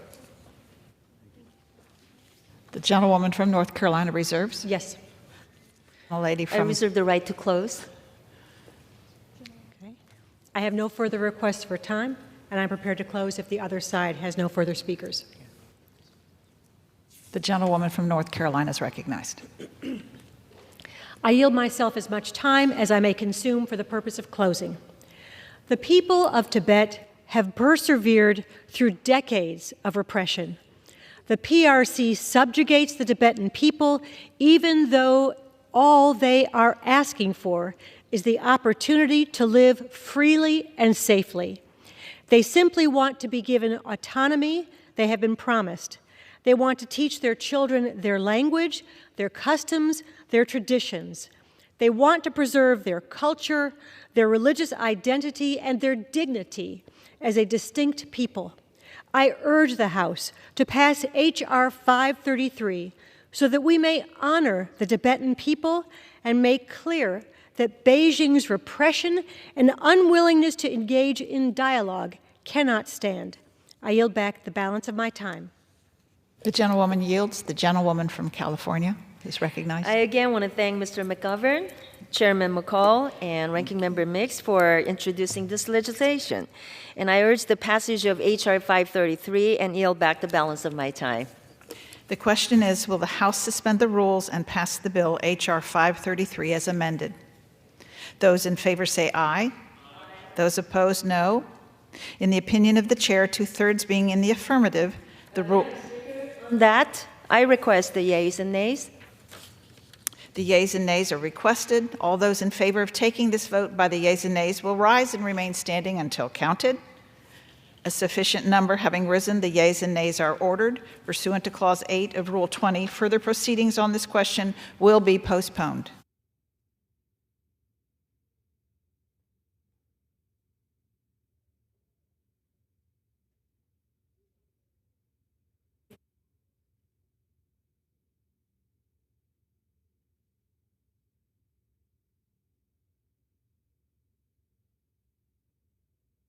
Does the gentleman from New York seek recognition? Madam Speaker, I move that the House suspend the rules and pass H.R. 3016 as amended. The clerk will report the title of the bill. H.R. 3016, a bill to amend the Anti-Boycott Act of 2018 to apply the provisions of that act to international governmental organizations. Pursuant to the rule, the gentleman from New York, Mr. Lawler, and the gentlewoman from North Carolina, Ms. Manning, each will control 20 minutes. The chair recognizes the gentleman from New York. I ask unanimous consent that all members may have 5 legislative days to revise and extend their remarks and to include extraneous materials on this measure. Without objection. Thank you. I yield myself such time as I may consume. The gentleman is recognized. Madam Speaker, I rise in support of H.R. 3016, the IGO Anti-Boycott Act, a bill I introduced with my colleague and great friend from New Jersey, Congressman Josh Gottheimer, this past spring. After Hamas's October 7th massacre of over 1,200 innocent people in Israel, including Americans, we need to do everything we can to stand with our friend and ally. In the South, Israel is fighting a war to dismantle Hamas, whose leader said October 7th was just a rehearsal. In the North, Israel is defending itself from missiles and rockets from Iran's deadly proxy, Hezbollah. And yet, there are many in the world who want to fault Israel, blame Israel, and delegitimize Israel for doing what is necessary to protect its citizens and its sovereignty. One of the most egregious bastions of anti-Israel bias and bigotry is the United Nations. And we are deeply concerned that the UN could weaponize its institutions against Israel. Years ago, the UN Human Rights Council authorized the creation of a database of companies doing business, quote, beyond Israel's 1949 armistice lines. The implications of this were clear. Create a list of companies and then boycott them. And that list is now published and updated by the United Nations. Boycotts such as these are contrary to American values and foreign policy. It is critical that we protect U.S. companies from being coerced into providing information that would facilitate these boycotts. For over 40 years, it has been illegal for U.S. companies to cooperate with foreign boycotts that the United States is not participating in. The reason? Foreign countries should not be able to use U.S. companies to undermine U.S. foreign policy. These laws were passed in response to the Arab League's boycott of Israel. Now, the good news is that today, many fewer countries in the Arab League are adhering to the boycott of Israel. In fact, some of them have normalized relations with Israel, opening trade as well as diplomatic ties. But we are faced with the potential that U.S. companies might be pressured to cooperate with this UN list and a subsequent boycott of Israel. If that were to happen, the UN would be using U.S. companies to undermine U.S. foreign policy, and that is simply unacceptable. This bill adds 4 words, quote, or international governmental organizations, end quote, to existing anti-boycott law to include organizations like the UN. It is my sincere hope that the UN will not foster such a boycott against Israel, as Israel is responding to the deadliest attack on Jews since the Holocaust. And this bill is especially necessary with the constant anti-Israel bias emanating from the UN. Just recently, we confirmed that UNRWA, the UN Relief and Works Agency for Palestinian Refugees, has deep ties to Hamas in the Gaza Strip.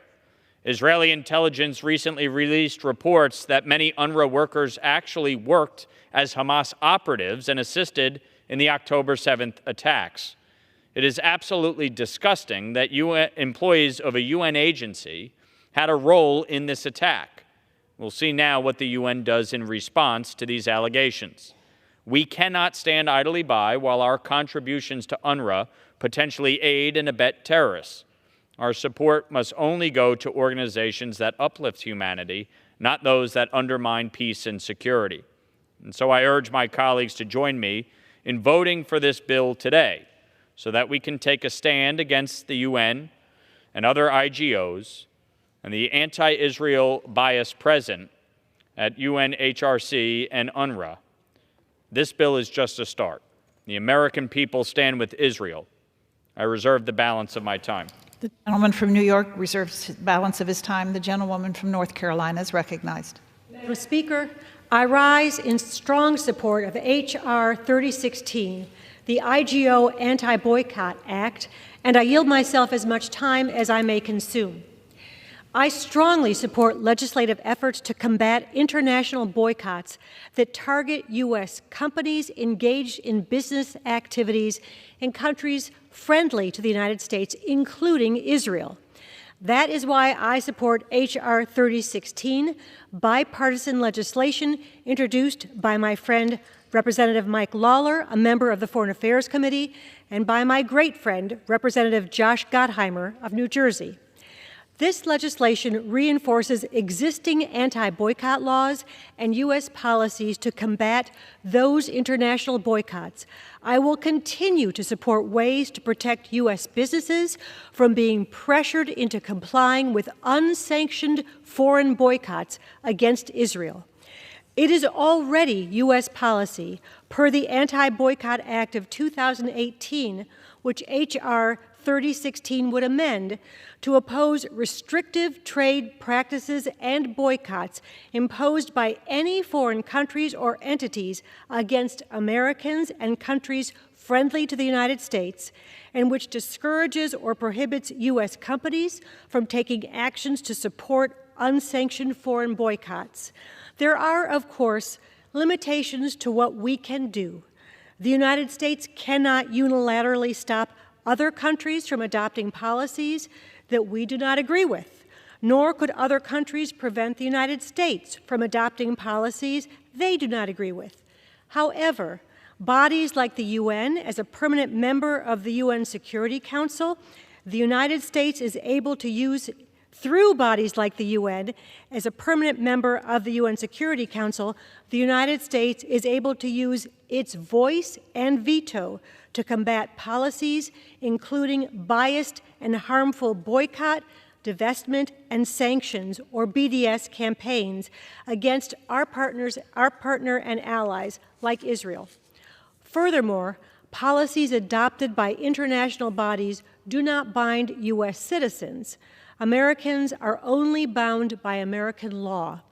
An act of Congress is required for international law to become our law. No intergovernmental organization will ever supersede U.S. law or sovereignty.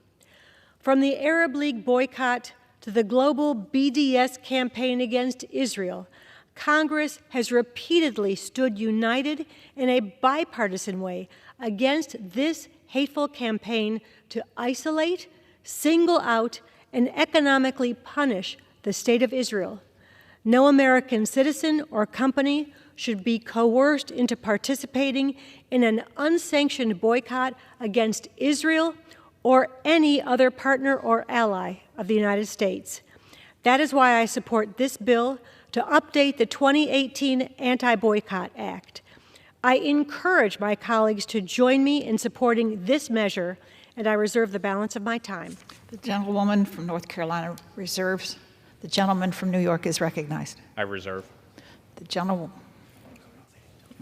reserves.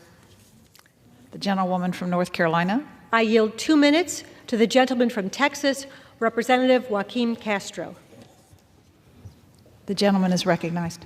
Thank you, Madam Speaker. This piece of legislation is a bad idea. The right to participate in a boycott is an expression of free speech and free association that have been enshrined in American law since our nation's founding. This bill would allow the president, any president, to compel the speech of Americans. That is unconstitutional and dangerous. Let me lay out a few scenarios that this bill would enable. An international organization calls for a boycott of goods made through forced Uyghur labor in China. An American citizen, concerned about the ongoing Uyghur genocide, vocally expresses support for this boycott and participates in it.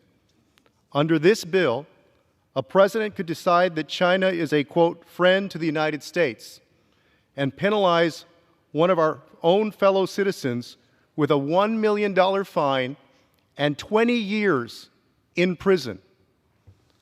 Under this bill, an American citizen who participates in a European Union boycott of goods made in Russian-occupied Ukraine could be jailed for 20 years under an American president who was friendly to the invasion. There are no safeguards under this law. The president has the complete power to decide when a country is covered by this law. That I cannot support. If an American chooses to participate in such a boycott, it should be their decision and theirs alone, not the United States government. I urge my colleagues to oppose this legislation, and I yield back. I reserve. The gentlewoman reserves. The gentleman from New York is recognized. I yield myself as much time as I may consume. The gentleman is recognized. Thank you, Madam Speaker. To my colleague from Texas, we accepted one of his amendments during the markup to address some of his accountability concerns. But let's be clear, this is not an anti-First Amendment bill. This bill adds 4 words to existing law. It does absolutely nothing unprecedented. It only expands coverage of existing protections to include IGOs. The bill is not discriminatory against proponents of the BDS movement. Rather, it prevents discriminatory actions against Israel and other countries friendly to the United States so as not to undermine U.S. foreign policy.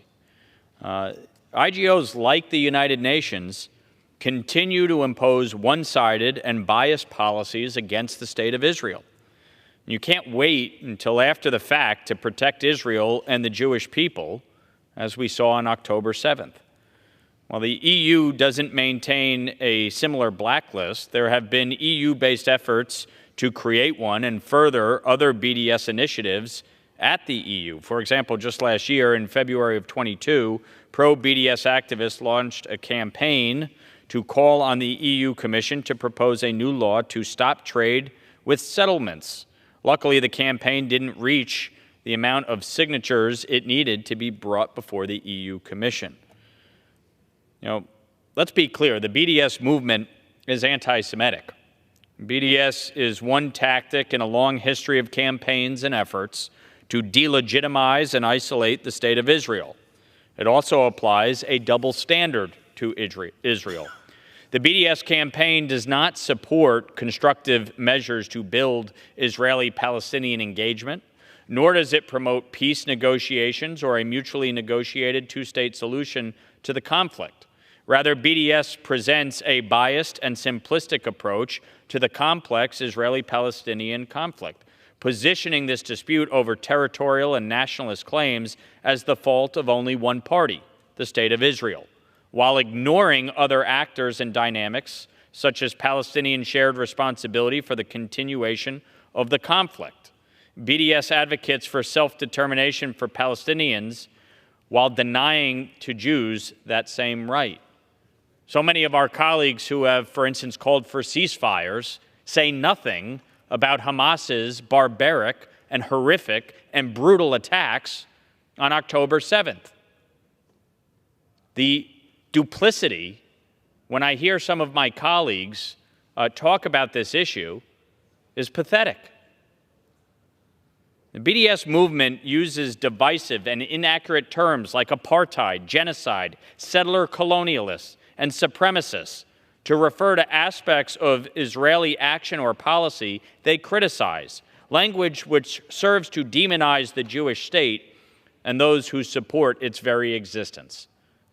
So the intent here is to expand an existing law to include IGOs.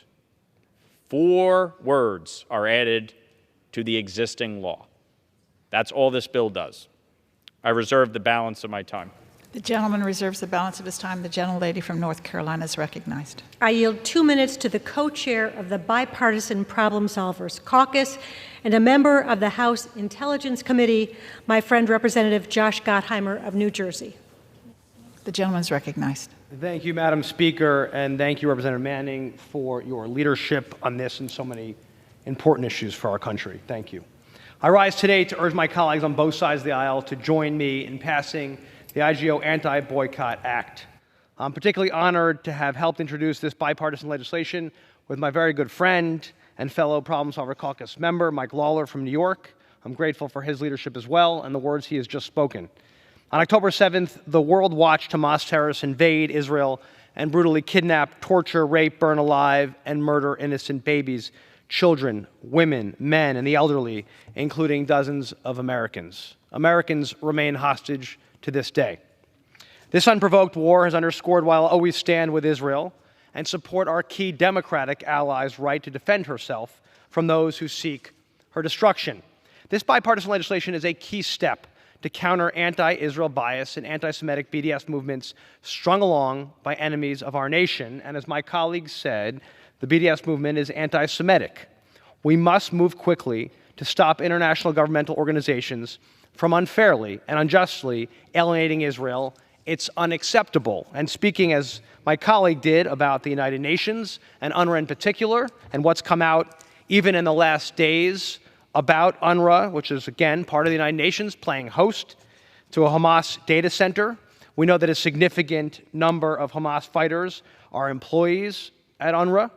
And I just want people to understand that funding from the United States of America should not be supporting any terrorist fighters like those in Hamas. It's totally unacceptable, and that is not where dollars from the United States should be going.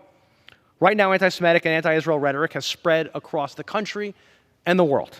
According to the ADL, between October 7th and January 7th, there were more than 1,300 instances of anti-Semitic acts and expressions of support for terrorism against the State of Israel. Today, we have a chance to stand up for our ally Israel and to stand up against anti-Semitism and all of the disinformation which continues to spread around the world on sources like TikTok. Will you yield me 30 more seconds? Additional 30 seconds. Gentleman's recognized. We know that on TikTok, which is supported by the Chinese government, by CCP, they're continuing to spread disinformation. Disinformation is also coming out from many of these organizations. We must stand up against it. This legislation does nothing to violate the First Amendment. In fact, it's the importance of being able to stand strong with the First Amendment that allows legislation like this to make it to the floor in Congress, to let leadership from Mr. Lawler and others and the excellent work here of Ms. Manning. So that kind of leadership is critical. So, Madam Speaker, I once again urge my colleagues to vote for and help pass the bipartisan IGO Anti-Boycott Act. We must stand strong up against Hamas. The gentlelady reserves. The gentleman from New York is recognized. I reserve the right to close. The gentleman reserves. The gentlewoman from North Carolina. I have no further requests for time, and I'm prepared to close if the other side has no further speakers. The woman is recognized. I yield myself as much time as I may consume for the purpose of closing. I support this bill and the underlying provision of law it seeks to amend, which works to protect U.S. businesses from being targeted by foreign boycotts, particularly against nations friendly to the United States like Israel. I hope my colleagues will join me in supporting H.R. 3016, and I yield back the balance of my time. The gentlelady reserves. The gentleman yields. Yields. The gentleman is recognized. I yield myself the balance of my time. I want to thank my Democrat co-lead, Congressman Josh Gottheimer of New Jersey, the co-chair of the Problem Solvers Caucus, and all of our bipartisan co-sponsors for working with me on this important bill to update our anti-boycott laws to respond to potential threats facing the United States and our ally Israel. We must stand with our ally Israel and not allow rampant, institutionalized anti-Israel bias and bigotry at the United Nations to delegitimize the state of Israel. And so I urge all of our members, to vote in favor of H.R. 3016, and I yield back the balance of my time. The question is, will the House suspend the rules and pass the bill H.R. 3016 as amended? Those in favor will say aye. Aye. Those opposed, no. It's the opinion of the chair, 2/3 being in the affirmative. The rules are suspended. The bill is passed, and without objection, the motion to reconsider is laid on the table.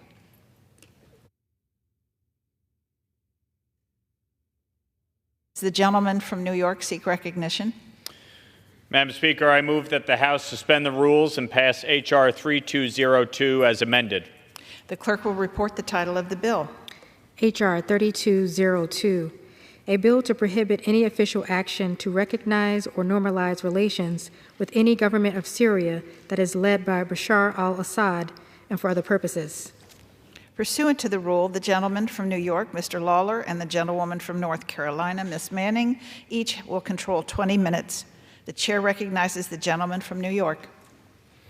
I ask unanimous consent that all members may have 5 legislative days to revise and extend their remarks and to include extraneous material on this measure. Objection.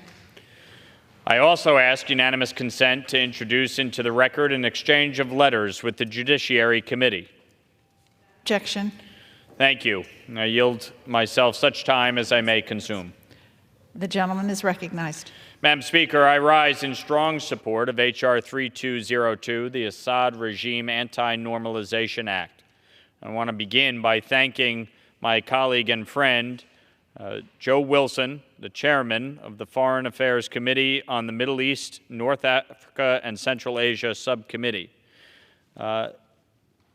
This legislation is critically important. It has been almost 13 years since Bashar al-Assad unleashed his brutal war on the Syrian people. Hundreds of thousands of innocent people have died because of the Assad regime's unrelenting brutality. This is a regime that, with the support from Russia, Iran, and Hezbollah, tortures men, women, and children at an unthinkable scale. These crimes are undeniable. We have eyewitnesses, survivor testimony of Assad's cruelty from Caesar, who was forced to photograph dead bodies, and from the gravedigger, who was forced to dig mass graves for those who were brutally murdered. The Assad regime has repeatedly used chemical weapons against the Syrian people. And just this past November, a court in France found sufficient evidence to issue an international arrest warrant for Assad's complicity in war crimes, specifically linked to his use of chemical weapons. Assad is a murderer, a war criminal, and the head of a narco state. Now that Syria is a hub for illicit captagon production and trafficking. And yet, shockingly, we have seen some countries downplay these abhorrent crimes against humanity and welcome Assad's Syria back into the community of nations. Let me be clear. There can be no normalization with the Assad regime. This regime will never change, and Assad and his backers' hands are soaked with the blood of the Syrian people. That's why today we are considering this bill to ensure there's justice for the Syrian people who continue to suffer under the Assad regime and his Russian and Iranian backers. This legislation amends the Caesar Act to ensure full and robust implementation by the executive branch of mandatory sanctions targeting the Assad regime and its backers. It also expands the scope of sanctionable activity to cover more crimes, including stealing humanitarian aid and property. Further, it codifies United States policy to oppose recognition of Assad and requires a strategy to counter creeping normalization with Assad by other countries.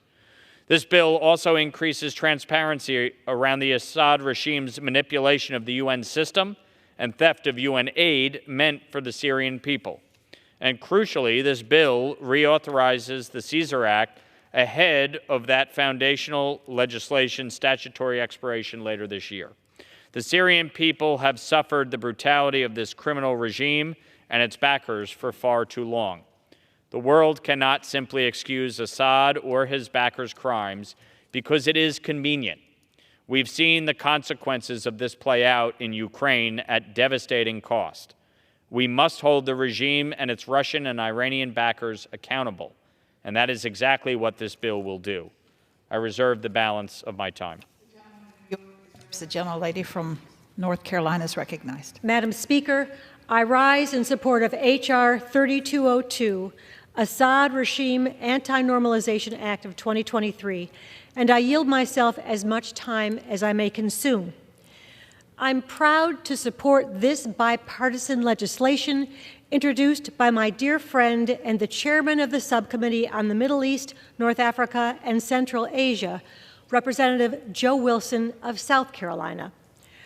First, it is with deep sadness that I note that it has been over 13 years since the Syrian people first rose up for their basic rights and have subsequently endured brutal assaults by Assad's Russian and Iranian-backed military year after year.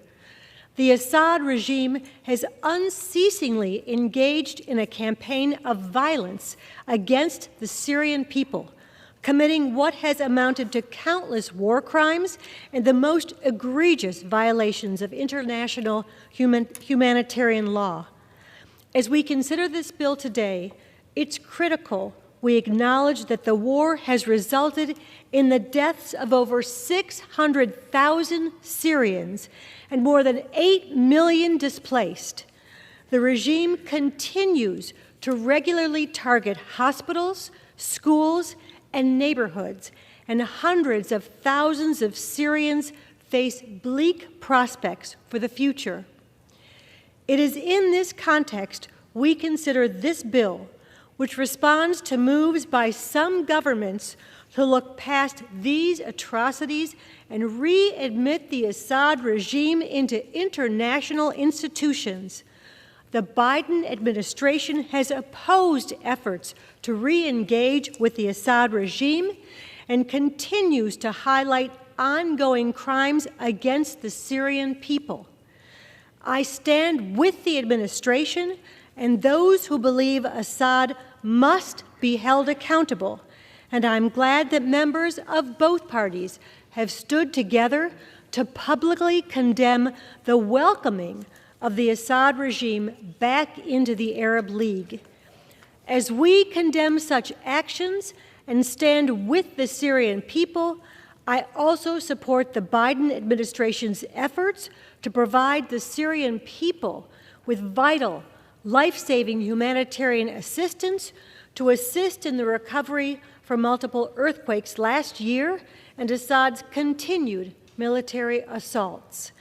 And so I support this measure, which I hope will discourage other states from overlooking Assad's crimes and which makes it U.S. policy not to recognize an Assad-led Syrian government. This bill also expands targeted sanctions against the Assad regime while preserving important humanitarian exemptions and provisions. The bill includes a bipartisan amendment which passed unopposed in the committee that refines the sanctions provisions so as not to impinge on legitimate humanitarian aid efforts to the Syrian people. Finally, this bill mandates greater scrutiny of the Assad regime's diversion of international aid for its own benefit and at the expense of the Syrian people. I want to thank my friend, Representative Wilson, as well as Chairman McCall and Ranking Member Meeks for their work on this bill. I encourage my colleagues to join me in supporting this measure, and I reserve the balance of my time. The gentlewoman reserves the balance of her time. The gentleman from New York is recognized. I yield 4 minutes to the gentleman from South Carolina, Mr. Wilson, the chairman of the Foreign Affairs Subcommittee on the Middle East, North Africa, and Central Asia, and the author of this bill. The gentleman is recognized. Thank you, Madam Speaker, distinguished graduate of Columbia College. I'm very grateful to be here with Congressman Michael Lawler. It's been 13 years since the Syrian Revolution, where pro-democracy demonstrators peacefully gathered to express against the corrupt and murderous regime of dictator Bashar al-Assad. People carrying roses and shouting, "Peaceful, peaceful," were met with unspeakable atrocities. It was merciless scale slaughter, systematic rape, ultimately chemical warfare used against the people of Syria, as we saw when President Donald Trump acted so quickly to try to address the atrocities of chemical warfare. We had the devastating bombardment and the killing of so many civilians that the United Nations has stopped counting at over 500,000 innocent civilians. Assad did not act alone. His ability to kill opposition and regain territory was made possible by the support of like-minded war criminals and kleptocrats like war criminal Putin and the Iranian regime, both of which benefit from their alliance with Assad. Assad has displaced over half the population of Syria. This is nearly 10 million people in a country of 20 million. Sadly, families are living in refugee camps for over a decade. They've lost their homes, their businesses, their religious institutions, their schools, multiple generations that they'd worked together to build such a successful country as was Syria. I'm grateful that this bipartisan bill affirms the United States policy of non-normalization of the brutal Assad regime. It holds those seeking to do business with the unrepentant mass murderer and drug trafficker Bashar al-Assad accountable. It also includes comprehensive transparency mechanisms to prevent UN funding from being diverted or stolen to the regime, while including robust protections of humanitarian assistance. Assad continues his reign of terror against the people of Syria with help from war criminal Putin and the regime in Tehran, while destabilizing the region and trafficking the destructive Capticon drug, which is now reaching Europe, and with Chinese providing drugs to Africa to destroy families. The unconditional welcoming of mass murderer Assad into the Arab League, which we so appreciate, the Arab League itself, was disgraceful. To do business with Assad is the normalization of death and depravity, in the contrast to the moral standards of American allies who are members of the Arab League. The passage of this bill is a testament to the work of the Syrian Americans, many of whom are survivors of torture at the hands of the regime. All of them have lost a loved one. I'm grateful to Speaker Mike Johnson, to Chairman Mike McCall, Ranking Member Greg Meeks, and staff, Gabriela Zak, Omar Hasino, and Stephanie Pendarvis, along with the Syrian American patriots who are in the gallery today, who have worked to bring this bipartisan bill to the floor. I am also grateful to be working with my good friend Congresswoman Kathy Manning and Congressman of my sister state of North Carolina, and also with Congressman Mike Lawler from New York. To the Syrian people, you're not forgotten and you will never be forgotten. Your country has a rich history of democracy. We will continue to stand for a free and democratic Syria against the dictators with rule of gun who are invading democracies with rule of law. I yield back. Gentleman yields. I reserve. The gentlewoman reserves. From North Carolina. I'm sorry, from New York. A lot of New Yorkers do move to North Carolina, I know. unfortunately. But I yield 3 minutes to the gentleman from Arkansas, Mr. Hill, a member of the Foreign Affairs Committee and Vice Chairman of the Committee on Financial Services. Gentleman is recognized. Madam Speaker, I thank you very much, and thank the gentleman from New York. I certainly thank my good friend from South Carolina. I stand in full support of Joe Wilson's good bill to counter the butcher Assad.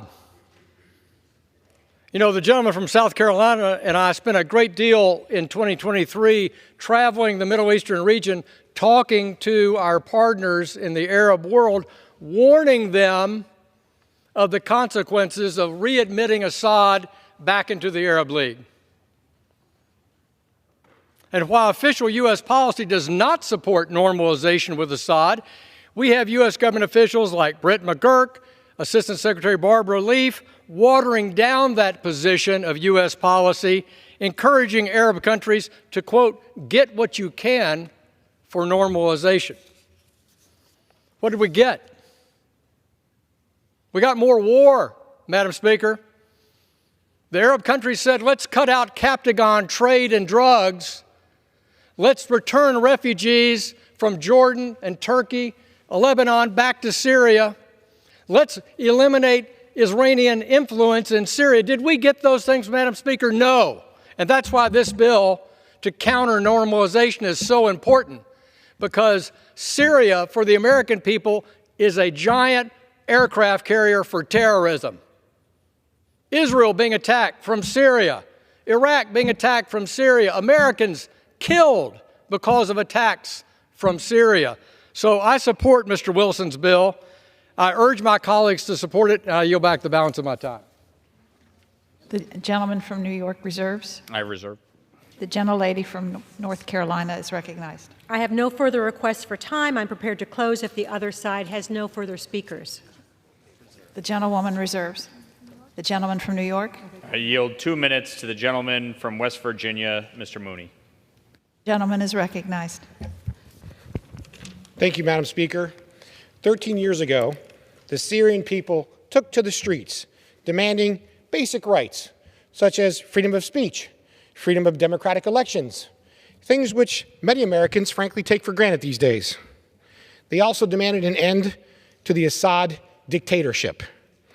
Assad responded with extreme brutality, including the use of chemical weapons, such as sarin gas.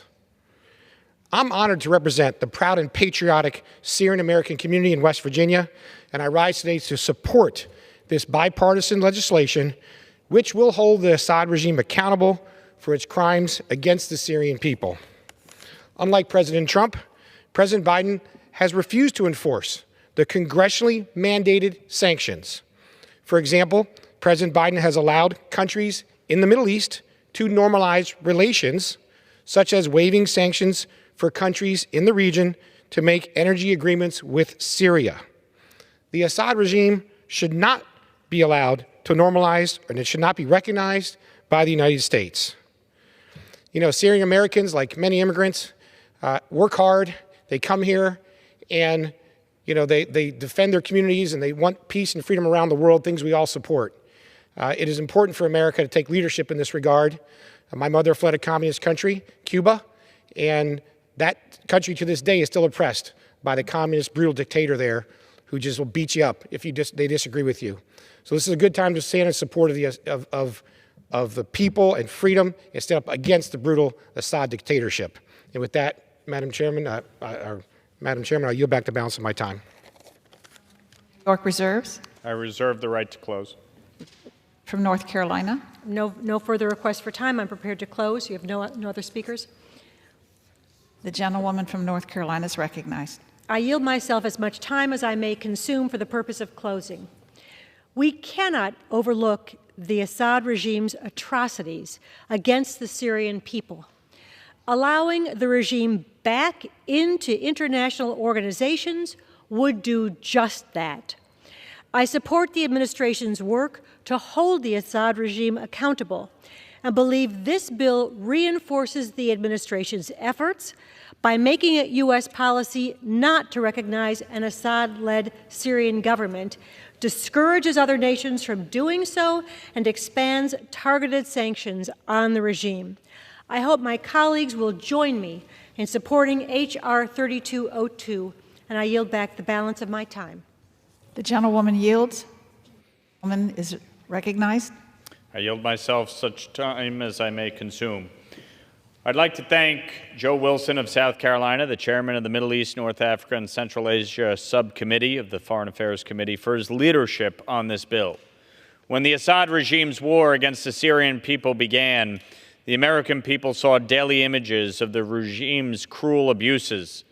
But as often happens, the news cycles change, and stories slip from the front page and then are rarely covered at all. But that does not mean that the regime has changed or reformed or ceased. The same butchers who gassed and tortured children are still running Syria, and they are continuing their brutality. It is vital that the United States maintain its policy of no normalization, or we will be giving a green light to dictators around the world that they can wait out accountability for their crimes. Attention will shift, and they can stay in power. And that would be a death knell for human rights and international norms and standards. And so I urge all members to join me in voting for H.R. 3202, and I yield the balance of my time. The question is, will the House suspend the rules and pass the bill H.R. 3202 as amended? Those in favor say aye. Aye. Those opposed, no. In the opinion of the chair, 2/3 being in the affirmative. On that, I request the yeas and nays.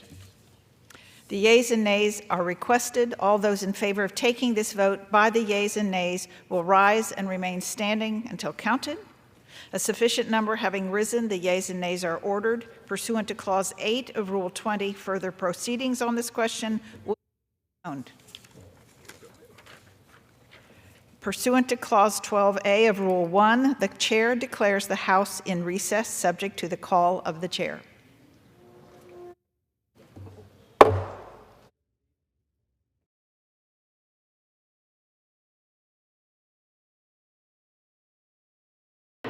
The House will be in order.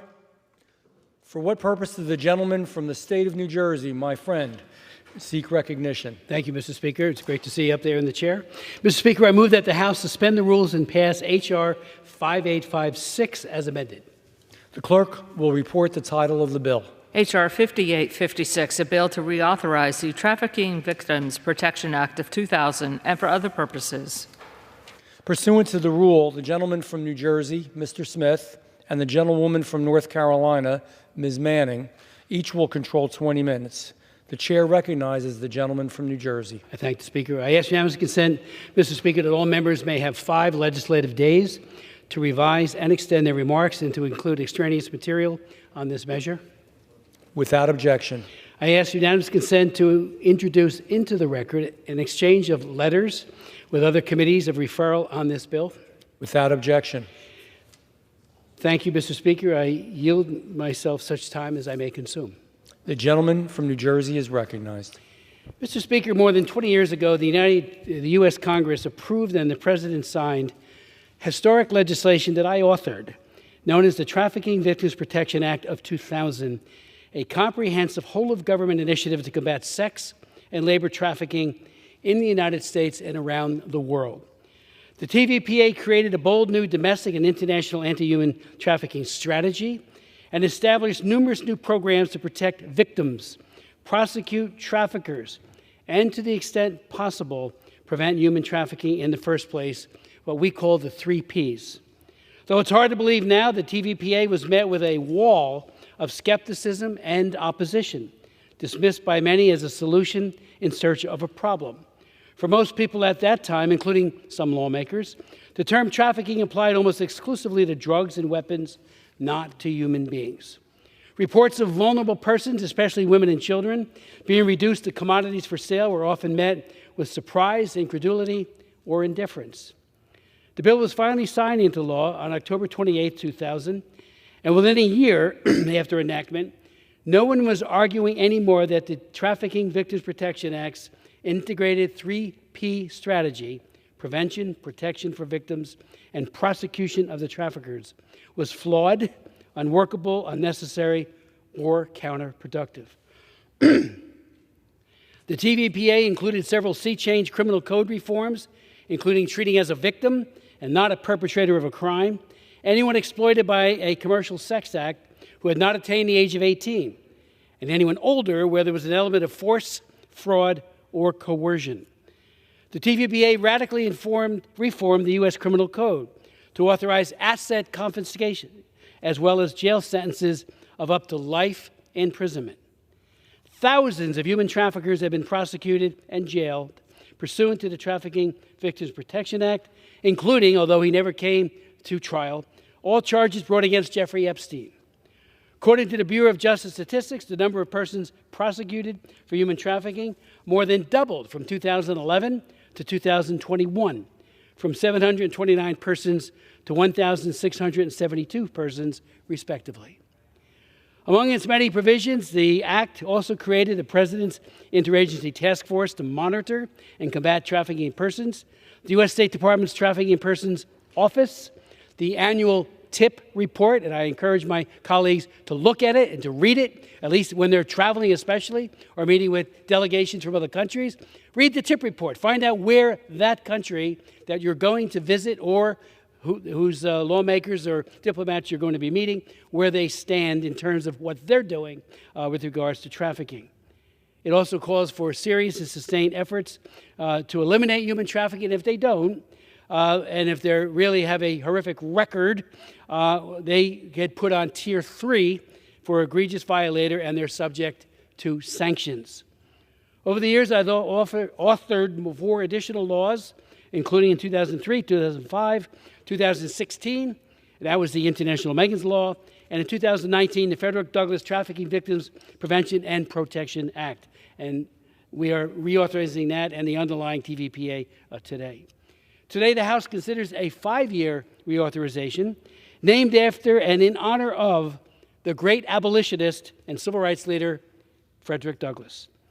Special thanks or in order to our original co-sponsors, including Chairman McCall, my subcommittee ranking member, Susan Wild, as well as Kathy Manning, who's managing over on the Democratic side tonight. I thank her. Ann Wagner, Henry Cuellar, Joe Wilson, Amada Radwagen, and Dr. Michael Burgess, all original co-sponsors of the bill.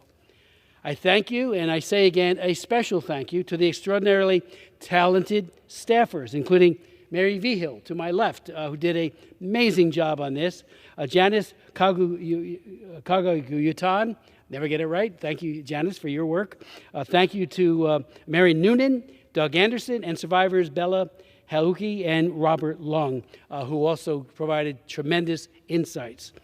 A heartfelt thanks to the over 20 organizations that have provided insights, recommendations, and have endorsed this legislation. Terry Fitzpatrick, for example, director of the Alliance to End Slavery and Trafficking. It's a consortium of various groups. He has said, on behalf of them, the U.S. has the world's most comprehensive governmental effort to fight human trafficking, and this law is the reason why. It is the blueprint for comprehensive action at home and abroad. Updating and reauthorizing the Act is essential to maintaining America's leadership. The United States Conference of Catholic Bishops strongly endorsed the legislation and asked Congress to approve the measure without further delay, quote unquote, and went on to say we must unite to identify and address conditions that lead to human trafficking and promote efforts to prevent it, said Bishop Mark Seitz. And a great big thank you to Kenneth Morris. Now, this man is the great-great-grandson of Frederick Douglass and the great-great-grandson of Booker T. Washington. He runs a group called the Family Initiatives, and he has been of such a great source and an inspiration for this legislation. He has said that this legislation, named after his ancestor, emphasizes education and the resilience as effective means to prevent human trafficking among children, prevent re-trafficking of survivors, and provide support and hope to survivors in their journeys towards self-empowerment. Mr. Morris goes on to say, in the words of my great-great-grandfather and great American abolitionist Frederick Douglass, quote, enslavement is a scourge on humanity, and that to expose it is to kill it.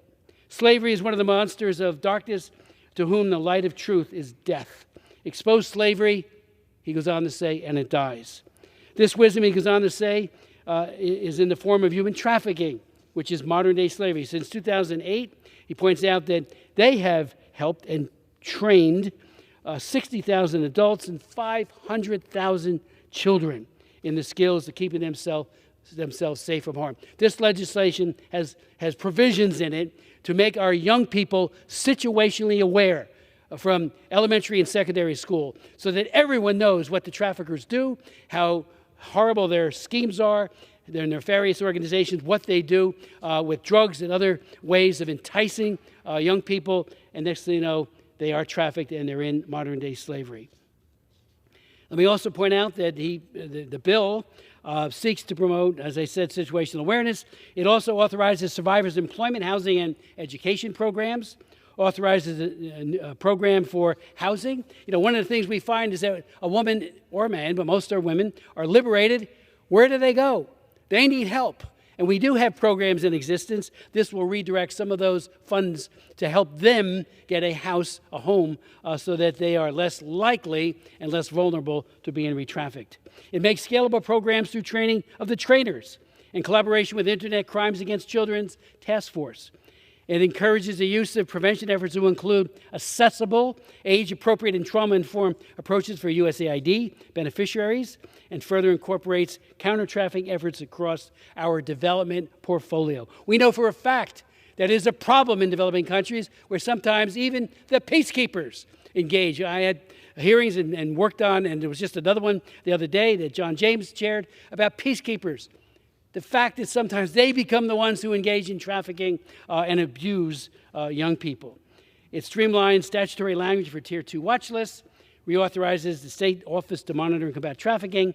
There's also language in about organ harvesting. Last March, we passed legislation to provide, to really combat this horrible organ harvesting debacle, where especially China are killing average age 28 years old in whether it be Falun Gong or Uyghurs to steal their hearts and lungs and livers, especially livers. And unfortunately, it's a big business for the Chinese Communist Party.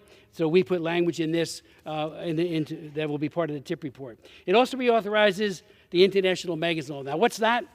Back in 1994, a little girl who used to be in my district, Hamilton Township, New Jersey, was killed by a convicted pedophile out of prison, lived across the street, and buried her after horribly abusing her.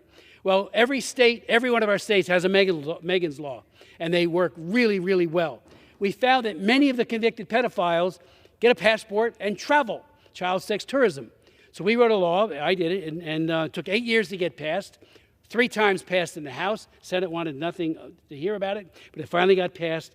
And that says a number of things, including that before they travel, these individuals have to register with the U.S. government, and we inform the country of destination that they soon will be coming. If they want to say, no, you can't come in, well, that's exactly what happens. They don't get to go to that country. It's run by the Angel Watch Center. They do a magnificent job, and I want to thank them. The law is working. According to Homeland Security Investigations, HIS, the U.S. government has notified foreign governments of the planned travel of 27,679 covered sex offenders, and it has not been in effect that long. As of late January, 9,489 individuals who were convicted of sex crimes against children were denied, I say again, denied entry into those nations. So we've taken the secrecy out of traveling to some extent, and these countries are empowered to say, look who's coming. You're not getting in to abuse our children. So we also put language in it, frankly, that allows for stamping the passport to make sure that if they do lie and they get in, it's on the passport they are a covered sex offender. I have much more to say, but I reserve the balance of our time. Gentleman reserves. Gentlewoman from North Carolina is recognized. Mr. Speaker, I rise in strong support of H.R. 5856, and I yield myself as much time as I may consume.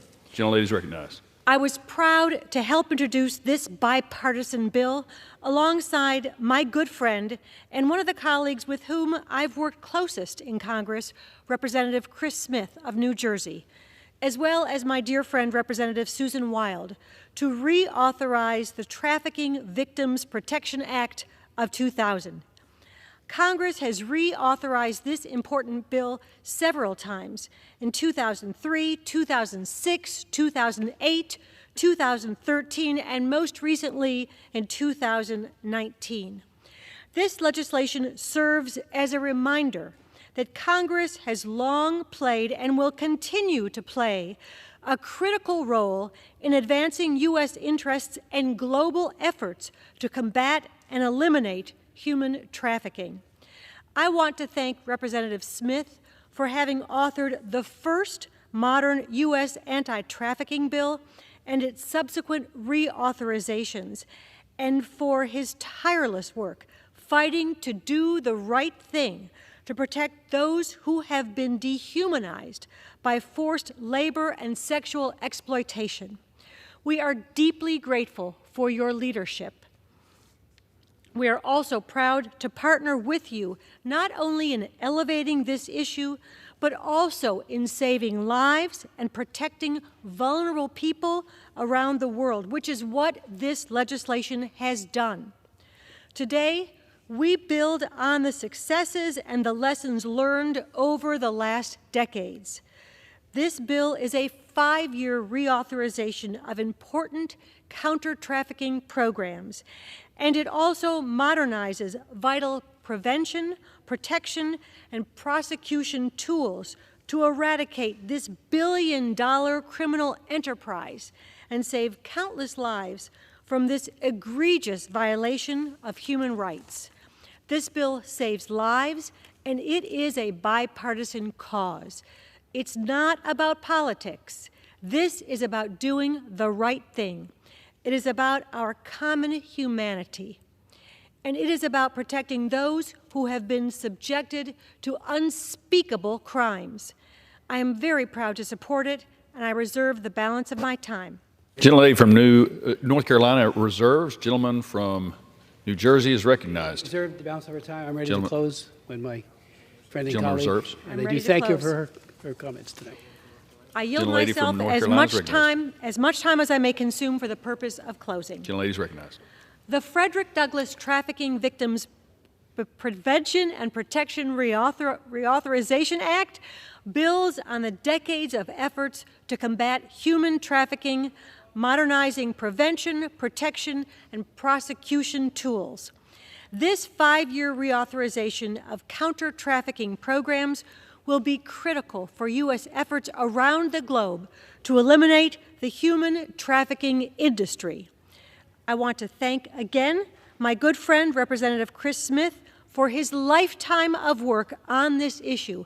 It has made a real difference, and this reauthorization will continue to make a difference for years to come by building on the lessons learned since he first introduced the first modern anti-trafficking bill in 2000. I urge my colleagues to join me in supporting H.R. 5856, and I yield back the balance of my time. Gentlewoman from North Carolina yields. Gentleman from New Jersey is recognized. Thank you very much, Mr. Speaker, and I want to thank my good friend and colleague. We have worked together on so many human rights issues, including combating anti-Semitism and other important human rights issues and trafficking. She was a star when we had our hearings on this, and I want to thank her for her eloquent defense of the victims, as well as trying to stop the perpetrators of these horrible crimes. You know, at a congressional hearing, and that's one of the ones I'm talking about right just now with my good friend and colleague that I chaired last May, a woman by the name of Gina Cavallo, an amazing, courageous woman from my home state of New Jersey, told us how she suffered unspeakable violence, including rape, beatings, coercive drug abuse, and other torture as her traffickers sold her like a commodity from one buyer to the other. She testified, and this is only a part of her testimony, but it goes right to the heart of what we're talking about. She testified it's so critical that survivors are heard. And she said that the Frederick Douglass Act is a direct result of listening, and we listened to her and other human trafficking victims. And that's much of what we have here tonight has been informed by their insights. Gina Cavalos told us that she was a survivor of domestic violence and childhood abuse. That experience as a child led me, this is her talking now, to a place where I felt ashamed, unloved, rejected. It also led to me being trafficked. Force, fraud, and coercion, she goes on to say, were all used by someone who pretended to be my friend, but ultimately abducted me into being trafficked. For nearly 2 years, from the age of 18, I was prostituted and sold to the highest bidder and raped over and over and over again.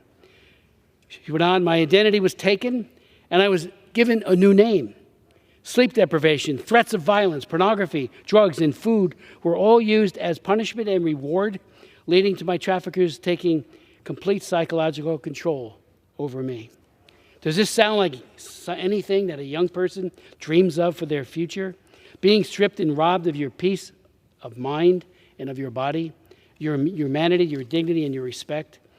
I became, she goes on to say, a commodity to be used for others' gain. But I often blame myself for the situation because I believed it was my fault. And I've heard, and I know my good friend Karen has heard this as well as other members of this chamber, so often the trafficking victims say, oh, it's my fault. It's not. They have been coerced, deceived, and drugged often into this terrible, terrible trafficking situation. She goes on to say, as a victim, I was taught to distrust my family and friends, and especially law enforcement.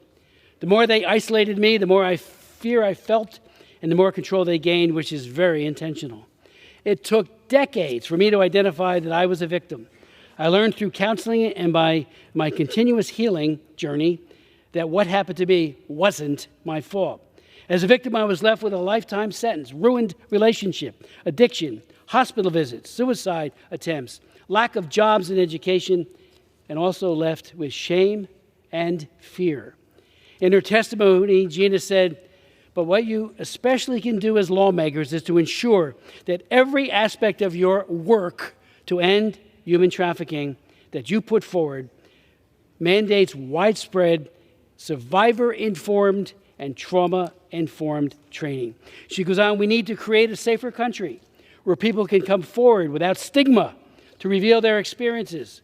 No one should feel the double victimization of being trafficked, as well as feeling that they stay silent because of shame, fear, and not feeling safe.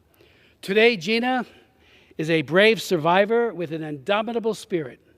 She works in coalitions, including the New Jersey Coalition on Human Trafficking and others, and speaks to many school assemblies. And believe me, when she speaks, those students listen. So in writing the Frederick Douglass Act, we listened to her and others, and we were moved, and of course it helped us to get it right.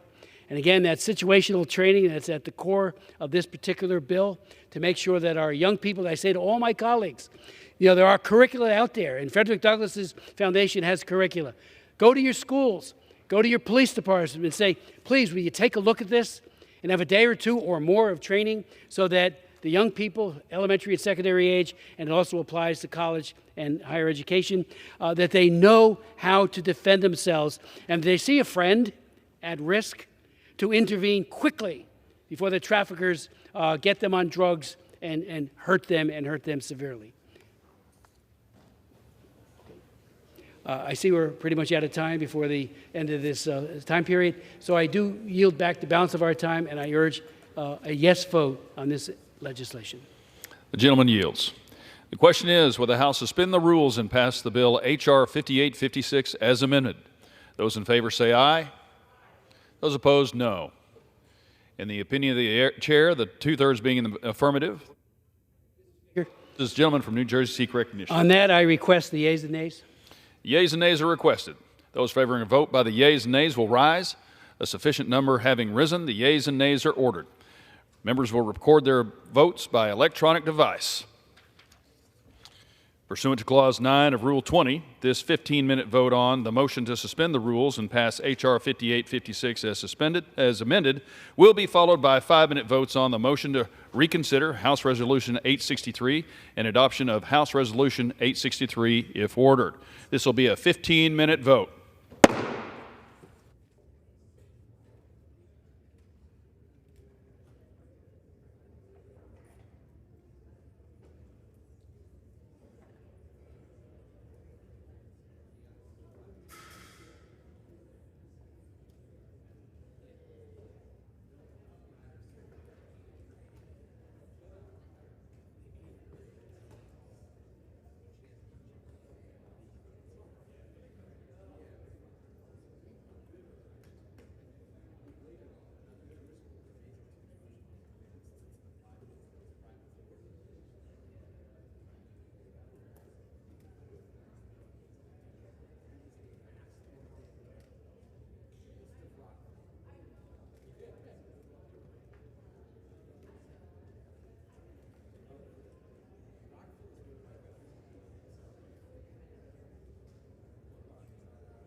On this vote, the yeas are 414, the nays are 11. 2/3 being in the affirmative, the rules are suspended, the bill is passed, and without objection, the motion to reconsider is laid on the table.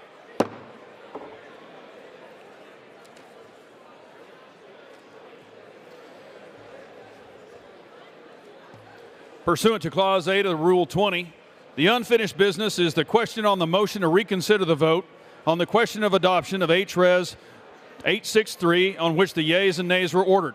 The clerk will redesignate the motion.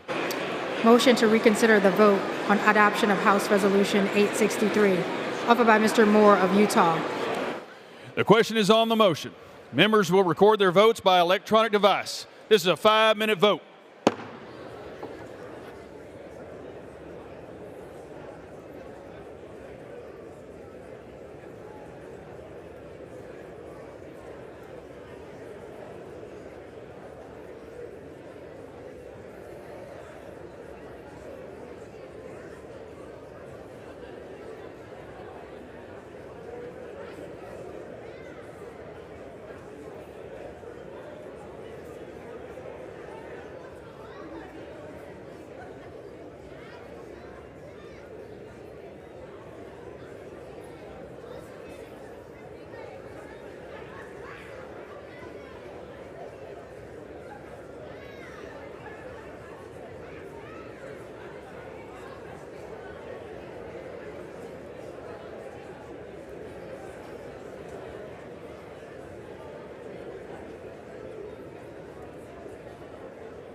On this vote, the yeas are 216, the nays are 211. The motion is adopted.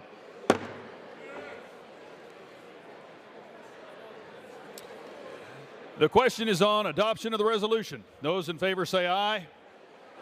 Those opposed say no. In the opinion of the chair, the ayes. For what purpose does the gentleman from Utah seek recognition? The yeas and nays are requested. Those favoring a vote by the yeas and nays will rise. A sufficient number having risen, the yeas and nays are ordered. Members will record their votes by electronic device. This will be a 5-minute vote.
On this vote, the yeas are 214 and the nays are 213. The resolution is adopted.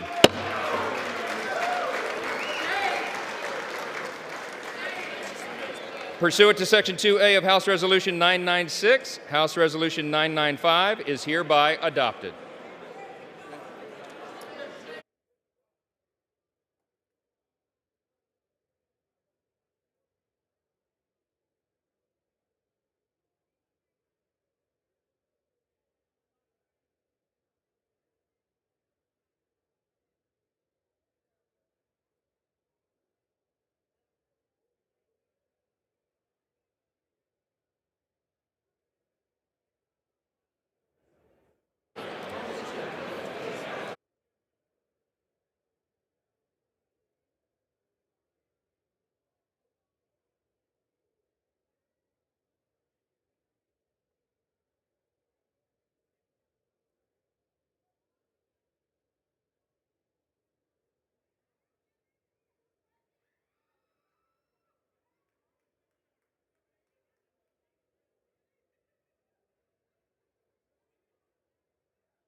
The House will be in order.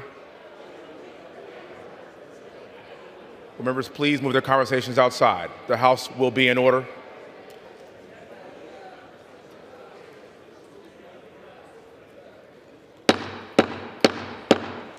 The House will be in order. Members, move your conversations outside. Thank you.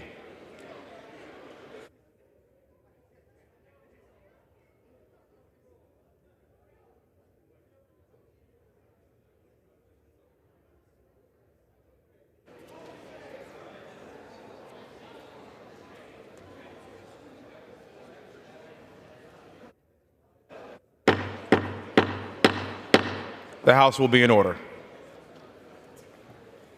First one. The chair will now entertain requests for 1-minute speeches. For what purpose does the gentleman from Pennsylvania seek recognition?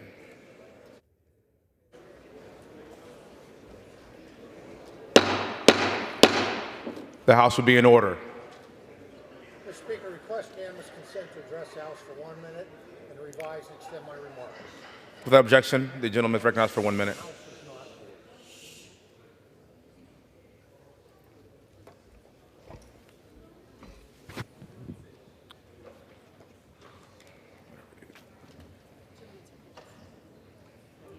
The gentleman is recognized.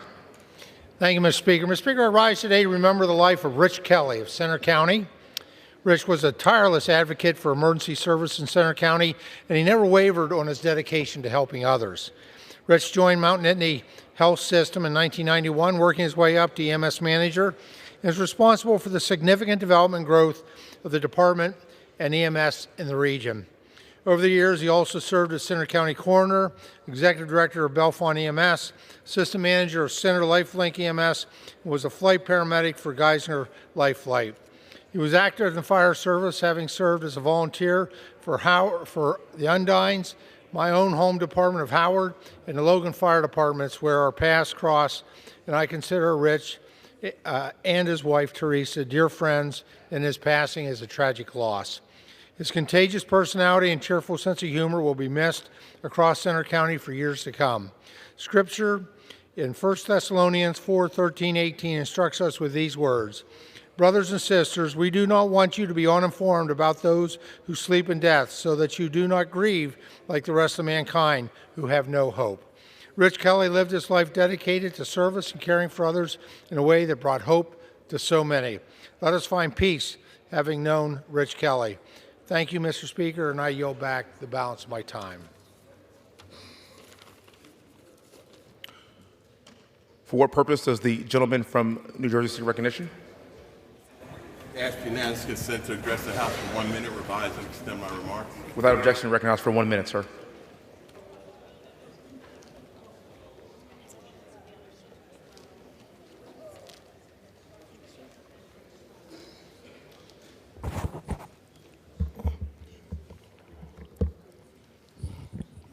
Mr. Speaker, I rise today to discuss how the House Republicans make the border crisis worse to harm America.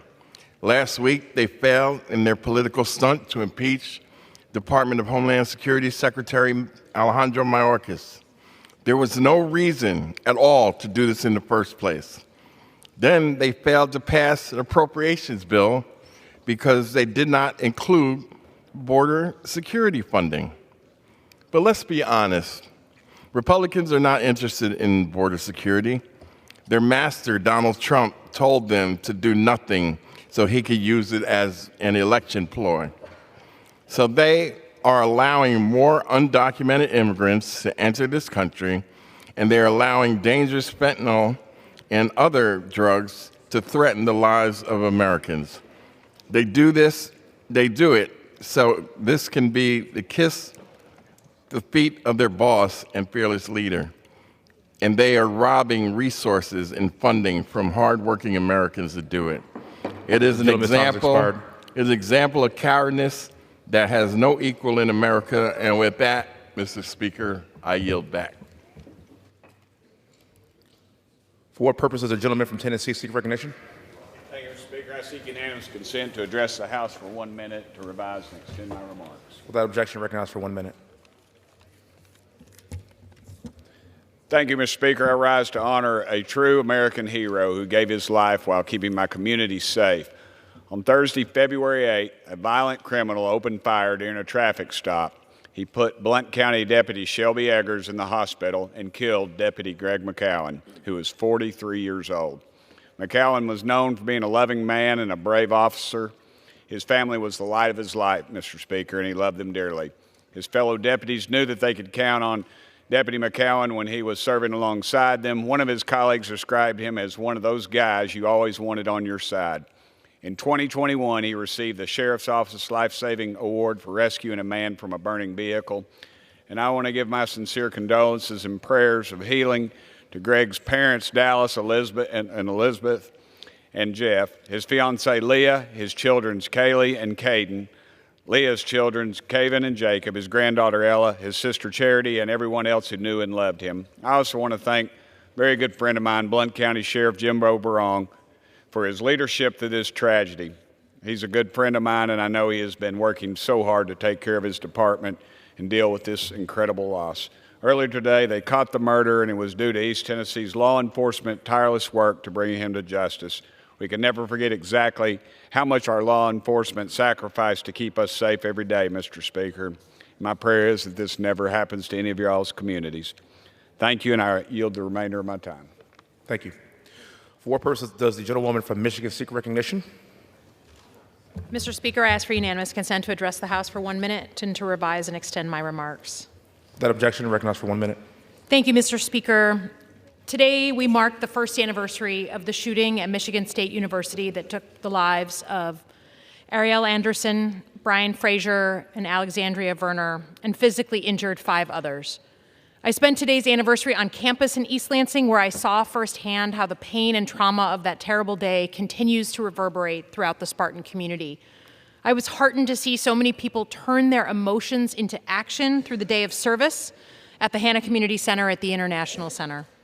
As a member of Congress, as the first member of Congress that we can find who has faced 2 school shootings, both at MSU and at Oxford High School, I know too well how these events rip a hole in the lives of the community, one that remains long beyond the headlines.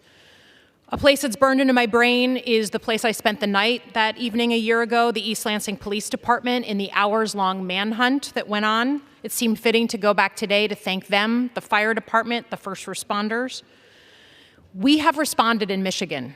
In response to the MSU shooting, the Michigan legislature stepped up and passed the most robust and comprehensive gun safety legislation in our history. In our courts, we just recently convicted the mother of the shooter in the Oxford High School shooting. We are setting an example of how to respond when our kids are crying out for leadership. Thank you, and I yield back.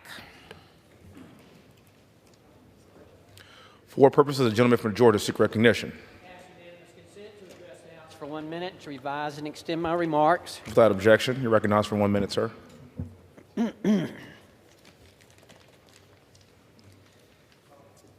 Mr. Speaker, I rise today in remembrance of Paul Hamilton Ploger. Paul grew up in Darien, Georgia, before moving to Brunswick, where he finished high school at Glenn Academy.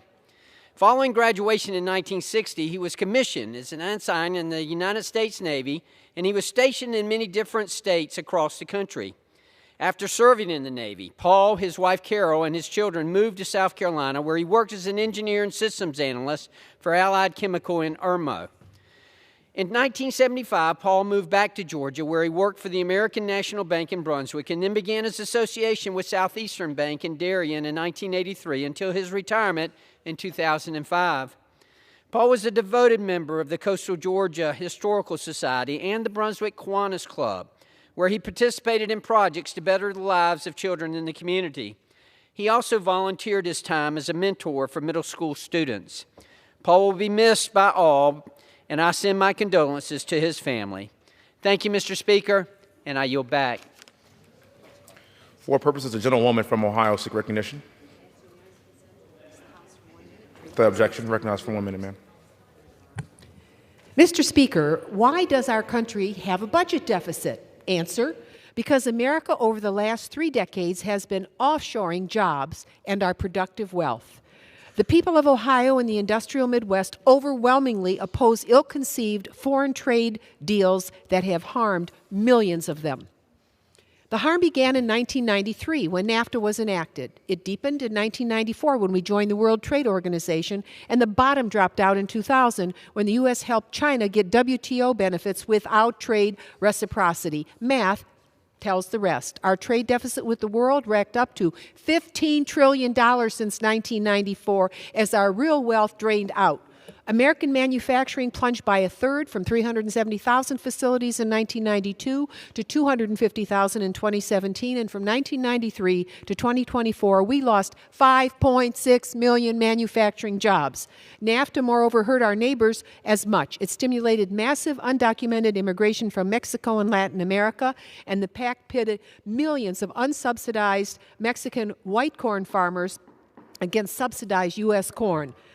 What America makes and grows America. Our challenge is to stay the course of small business creation here and investment right here in the USA. I yield back. For what purposes does the gentleman from California seek recognition? Without objection. Thank you, Mr. Speaker. Every state in our country has been negatively impacted by the Biden administration's wide open border policies. Last week, I traveled to Cochise County, Arizona, with the Congressional Western Caucus and the Committee on Natural Resources to tour our southern border and discuss President Biden's border policies and how it's affecting our federal lands and parks. While in Arizona, my colleague Rep. Tom Tiffany and I decided to follow up on the story that James O'Keefe had exposed that alleged the Casa Elitas Ramada Hotel in Tucson was housing illegal immigrants at taxpayer expense. Congress has the right, of course, to exercise oversight as federal funds prop up these locations and the non-government organizations known as NGOs that are secretly housing these illegals. Congress has a right to see how American tax dollars are being spent. We have that accountability. Instead, we were denied access to even the parking lot, given no information, and they even called the sheriff's office on us. We'll be back. Congress must immediately investigate and hold on-site hearings and get down to this. These NGOs that wrap themselves in charity and in religion in some cases are making a lot of money off this and are actually undermining the security of our country by trying to move people as fast as they can into this process. These NGOs must publicly testify before Congress and, more importantly, the American public about how our tax dollars are being used and what for. I yield back. For what purpose does the gentlewoman from Michigan seek recognition? To address the House for 1 minute and extend my remarks. Without objection for 1 minute. Thank you, Mr. Speaker. I rise from this chamber here in the U.S. House of Representatives to recognize 44 days of fitness that has taken place in a humble and independent gym called Burn Fitness. For 44 days, incredible people from across Oakland County have been participating in a fitness competition, engaging in spirited activity, spirited training, and I have been so pleased to be a part of that competition. And what we say all the time here in Congress as your representative, that we are really representing the best of Michigan. And so while I cannot be with you all tomorrow for the 45th day of this competition, please know that I am rooting for Sweet Carolines, I am rooting for a great final workout, and know that you will all make us proud. Thank you, Mr. Speaker, and I yield back. Thank you. For what purpose does the gentlewoman from Virginia seek recognition? Mr. Speaker, I rise to request unanimous consent to address the House floor for 1 minute to revise and extend my remarks. Without objection, 1 minute. Mr. Speaker, I rise today to honor the lives of 5 United States Marines lost in an H-53 helicopter crash in San Diego, California last week. These young men embodied what it means to be military pilots and U.S. Marines. As aviators, we know that risks, even during routine training missions, are part of the job. Our nation will be forever indebted for their sacrifice. Captain Jack Casey, a 2019 graduate of the Virginia Military Institute from Dover, New Hampshire, he was 26. Captain Miguel Nava, a United States Naval Academy graduate from Traverse City, Michigan, he was 28. Captain Benjamin Moulton from Emmett, Idaho, he was 27. Lance Corporal Donovan Davis from Olathe, Kansas, he was 21. And Sergeant Alec Langan from Chandler, Arizona, he was 23. These 5 Marines will forever be remembered in the military aviation community. Please keep their family and friends in your prayers. We are eternally grateful for their service and sacrifice for our great nation. Thank you, and I yield back. Thank you. For what purpose does the gentleman from Indiana seek recognition? Mr. Speaker, I ask unanimous consent to address the House for 1 minute. Without objection, 1 minute. Mr. Speaker, it is with great respect that I rise today to celebrate Black History Month and its 2024 theme, African Americans and the Arts. This theme reflects on the important work of the African American artists who preserve history, enrich communities, and create empowerment through the visual and performing arts. Throughout the years, Northwest Indiana has been home to many such noteworthy and inspiring art-based organizations, including the West Side Theater Guild, Marshall J. Gardner Center for the Arts, the Glenn Theater, the Miller Beach Arts and Creative District, the Gary Theater Ensemble, and the Morning Bishop Playhouse Theater. Mr. Speaker, please join me in honoring the countless African American artists in Northwest Indiana and across our country for their profound passion, creativity, and perseverance to enrich our culture and our quality of life. Mr. Speaker, I thank you and I yield back my time. The gentleman yields. For what purpose does the gentleman from Maryland seek recognition? unanimous consent to address the House for 1 minute and to revise and extend my remarks. Without objection, for 1 minute, you're recognized, sir. Thank you, Mr. Speaker. Mr. Speaker, here we go again. Not even a week after my Republican colleagues failed to advance their unconstitutional impeachment of Secretary Mayorkas, House Republicans again put critical House business on hold while they wasted precious time on another meaningless impeachment vote.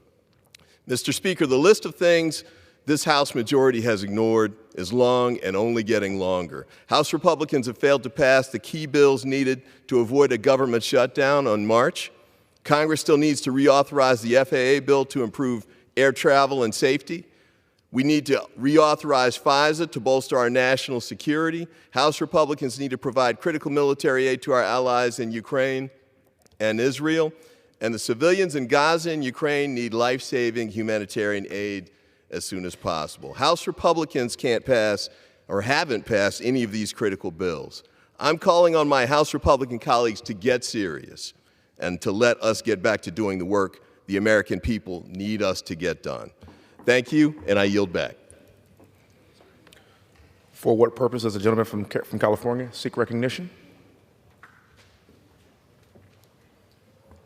Seek permission to address the House for 1 minute and revise and extend my remarks. Without objection, the gentleman is recognized for 1 minute.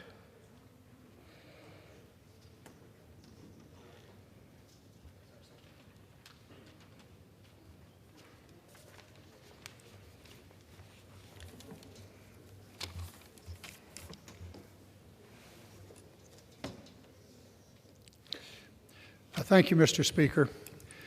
I rise today to honor the life and legacy of Mayor Irma Anderson, a trailblazing leader within Contra Costa County. Mayor Anderson, who passed away at the age of 93, leaves behind an indelible legacy as mayor, nurse, and community advocate. After working for Contra Costa County Health Department for 20 years, Mayor Anderson's commitment to service led her to make history as the first black woman to serve as a Richmond City Council member and the first black woman to be elected mayor of a major California city. Mayor Anderson's career in public service was characterized by her spirit for advocacy and commitment to giving voice to the underrepresented. She developed a historic partnership with the West Contra Costa Unified School District. Mayor Anderson will be remembered for her decades of service to Contra Costa County and her genuine spirit of kindness and compassion. I'd like to extend my deepest sympathies to Mayor Anderson's loved ones who are here in the room today.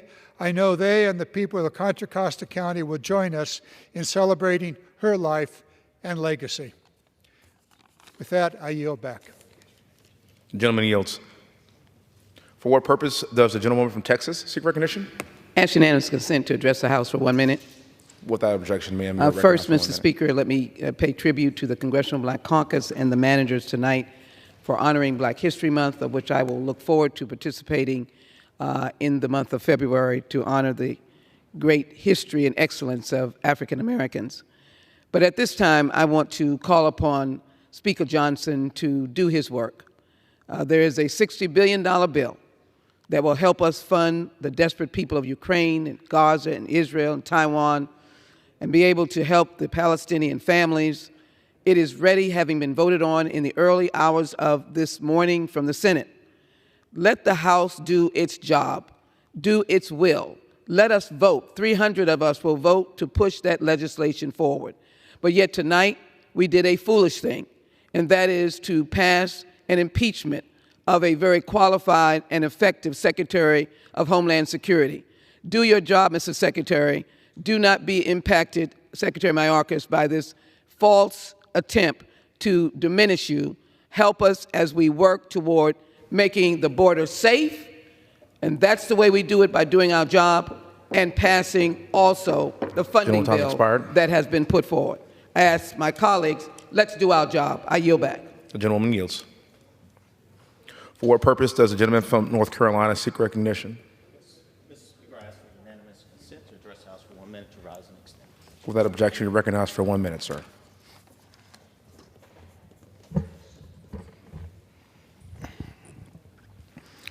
Mr. Speaker, Eastern North Carolina's resilience and potential have drawn national leaders' attention. Recently, Interior Secretary Deb Haaland visited the Picasso Lakes National Wildlife Refuge. We're grateful for her presence and the announcement of $1.4 million for the Scuppernong River Boardwalk renovation. This investment reflects our collective efforts towards a vibrant future for Eastern North Carolina. Let's continue working together to ensure the voices and needs of Terrell County and the East are heard and addressed nationally. Thank you so much, Mr. Speaker. I yield back. Gentleman yields. Under the Speaker's announced policy of January 9th, 2023, the gentlewoman from Florida, Mrs. Phyllis McCormick, is recognized for 60 minutes as a designee of the Minority Leader. Mr. Speaker, I ask unanimous consent that all members have 5 legislative days to revise and extend their remarks and include any extraneous material on the subject of the special order hour. It is with great honor that I rise today. Yeah, without objection. It is a great honor that I rise today to co-anchor the CBC Special Order Hour along with my distinguished colleague, Representative Jonathan Jackson. For the next 60 minutes, members of the CBC have an opportunity to speak directly to the evolution of Black excellence throughout history, an issue of great importance to the Congressional Black Caucus, Congress, and the constituents we represent in all of America. As we celebrate the evolution of Black excellence, I rise today to pay homage to the significant events and trailblazers who played a central role in shaping South Florida's history. In Fort Lauderdale, you can find the historic Sistrunk neighborhood, what we've known to be the heart and soul of the city. Since the very beginning, this vibrant and beloved neighborhood has been the epicenter of Broward County's Black culture and heritage. Sistrunk's early days can be traced back to the first individuals from Georgia, South Carolina, and the Bahamas who migrated to the region. Some of the neighborhood's earliest inhabitants were railroad workers who resided in shanties prior to the beginning of the 20th century. After the railroad tracks were finalized, some workers found other employment and became Fort Lauderdale residents, once the city was officially incorporated in 1911. If you take a trip down the neighborhood, you'll find yourself on Sistrunk Boulevard, which is named after the trailblazer who changed the trajectory of our region for the better. First born in 1891, Dr. James Franklin Sistrunk is a pioneer whom our community owes a debt of gratitude. He graduated from Meharry Medical College in Nashville, Tennessee. Dr. Sistrunk later served his nation in World War I. Before relocating to Dunham to practice medicine, he later moved to Fort Lauderdale. Despite being a qualified surgeon, the color of his skin prevented him from working in white hospitals. In 1938, he joined Dr. Vaughn D. Mizell to establish Fort Lauderdale's first medical facility to treat Black patients, Providence Hospital. It opened after a farm truck carrying dozens of Black workers overturned near a whites-only hospital. The workers were told that they could only receive treatment outside. Once again, let me repeat that.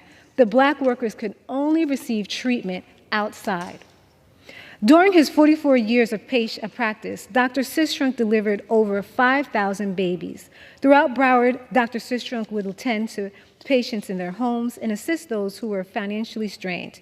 After the desegregation of public hospitals, Dr. Sistrunk became an active member of Broward General Hospital.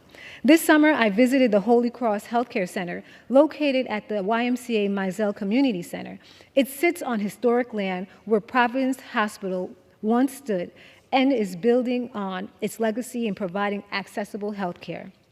As we celebrate Black excellence, I'm honored to pay tribute to Dr. James Franklin Sistrunk, who transformed the health of Broward County in more ways than one. It is now my honor to yield to my colleague, Donald Payne from New Jersey. Speaker, first, let me thank the gentlewoman from Florida for her leadership in this Congress on these important special order hours that the CBC have been involved in. She's done an exemplary job in making sure she's able to rally the cattle and keep them in order. And I just wanted to acknowledge that. Mr. Speaker, I rise today to discuss the evolution of Black excellence during Black History Month. I've said on this floor that the African American story is the greatest success story in our country's history. And we are here to highlight some of those many examples of that success. But first, I want to discuss why it is important to have this discussion. Black excellence is a term born out of the difficulties Black Americans have faced since the very beginning. It is a term that helps change the historical perception of Black America. And it focuses on the millions of Black Americans that have helped change that perspective. Since the first Africans set forth on American soil, we have fought for everything that we have in this country. First, we had to fight for the right to be considered people. Then we had to fight to make sure the promises of the Constitution applied to us. And we are still fighting those fights every single day. In essence, Black excellence is not a series of actions. It is a state of being that evolved from struggle. It is a response to critics, and it is a mantra that reminds millions of Black children and teens that there are doors open to them that were closed to their ancestors. Usually, Black history and Black excellence focuses on the most famous Black Americans, like Frederick Douglass, Dr. Martin Luther King, Shirley Chisholm, Jesse Owens, Maya Angelou, Michael Jordan, and Oprah Winfrey. However, history is filled with Black Americans who need to be recognized more often. Americans like Bayard Rustin, who organized the March on Washington, Bessie Coleman, the world's first licensed Black pilot, Alice Coachman, the first Black woman to win an Olympic gold medal, Benjamin Davis Sr., the first Black general in the U.S. Army, Dr. Rebecca Lee Crumpler, the first Black woman to earn a medical degree in the U.S., and Frederick McKinley Jones, a Black inventor who made it possible to transport blood and donated organs across this country. His invention alone saved tens of thousands of lives. Today, Black Americans carry on their tradition of excellence in a variety of fields and professions. Dr. Kizzmekia Corbett helped create a COVID-19 vaccine. Vincent Glover was the first Black astronaut to live and work on the International Space Station for an extended period of time. Rashida Jones is the president of MSNBC and is the first Black executive to run a major news network. Brian Stevenson, executive director of the Equal Justice Initiative, has helped hundreds of wrongly convicted Americans get the justice and freedom they deserve. Tristan Walker co-founded an organization to help minority students get jobs with the country's leading technology firms. And today's Congressional Black Caucus is filled with political leaders who have triumphed over adversity. Their stories are exceptional examples of Black excellence. Yet, these Black Americans are only a few of the millions who have worked to help our communities and our country every day.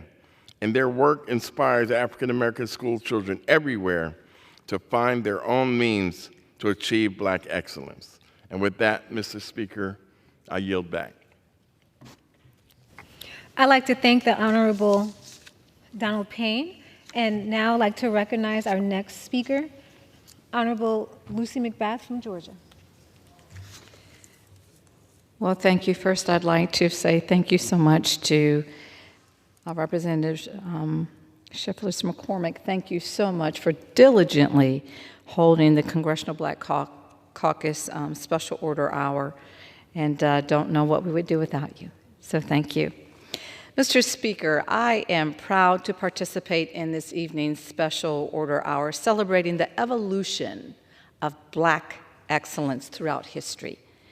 The stories and triumphs of Black Americans deserve to be commemorated actually all year long, but especially during Black History Month. The legacies of the men and women who shaped this nation's history impact our daily lives in countless ways. And it's my honor to take just a few moments to share highlights from the communities that I am proud to represent. I grew up in the heart of the civil rights movement. I was the baby in the stroller at the March on Washington, and my father was the president of the Illinois chapter of the NAACP, and my mother a nurse.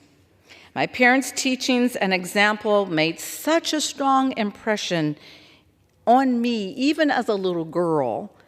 And some of my fondest memories were watching them direct meetings in our home and prepare for marches while caring for and lifting up each and every person that they interacted with. And as the daughter of civil rights leaders, I know how hard fought our freedoms are. In Georgia, we proudly claim two of this nation's most prominent civil rights leaders, Dr. Martin Luther King Jr. and the great Congressman John Lewis, whose presence and influence this legislative body misses every single day. But Georgia's legacy of Black excellence extends far beyond Atlanta and reaches every corner of our state in a multitude of ways. In my district, Georgia's 7th Congressional District, I am proud of the incredible transformation in Black history that has taken place over the last 200 years. In Gwinnett County, Salem Missionary Baptist Church was founded in Lilburn around 1834 when slaves constructed a meeting place to gather and worship. Just 3 decades later, Hopewell Baptist Church was founded by freed slaves. The original building was destroyed in a fire in 1920, but its congregation continued to grow, and the current church building was dedicated in 1993. In the early 1920s, entrepreneur Robert Livesey purchased the McGuire Livesey House, a former plantation in South Gwinnett, and dubbed it the Promised Land. As the decades passed, this property became a thriving farm and Black business hub in the region, bringing a sense of independence and empowerment for the local Black community. In Lawrenceville, the Hooper Renwick School was the only Black public high school in Gwinnett County until the end of school segregation. The Hooper Renwick School merged with the Gwinnett County school system in the 1960s, and plans are currently underway to transition this building into a library and Black History Museum. And in Johns Creek, the Macedonia Cemetery is a historical site of deep local significance, the resting place of dozens of enslaved individuals and their descendants. Black Americans continue to excel and reach new heights through the leadership of notable figures in our community, whether it be in education, medicine, government, science, technology, sports, or fine arts. Other history makers in my district, such as Beauty Baldwin, was one of the first Black teachers at Central Gwinnett High School. She later served as the state's first Black female school superintendent, and Baldwin Elementary and the Gwinnett voter registrations and elections buildings are named in her honor. Everton Blair made history by becoming the youngest person and the first Black and LGBTQ+ person ever elected to the Gwinnett School Board. He graduated from Shiloh High School and Harvard University and was a policy fellow in the Obama administration. Nicole Love Hendrickson is the first African American and the third woman to serve as a Gwinnett County's chair. Hendrickson has issued proclamations celebrating Juneteenth and for the first time in Gwinnett's history, acknowledging the 1911 lynching of Charles Hale in Lawrenceville, Georgia. Gwinnett County District 3 Commissioner Jasper Watkins is the first African American in the armed forces and the state of Florida to achieve board certification with the American Society of Health Systems Pharmacist Nuclear Pharmacy Residency Program.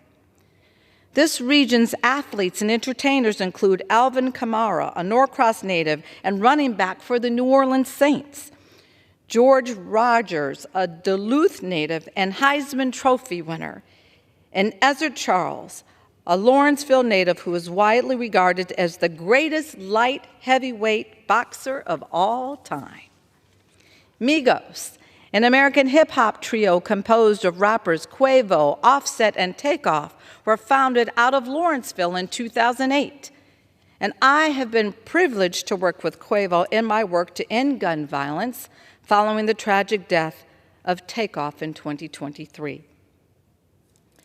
Mr. Speaker, I hope it's clear just how rich and diverse the history of Black Americans in my district truly is. Each and every day, men and women are making tremendous impact in shaping the future of our growing community.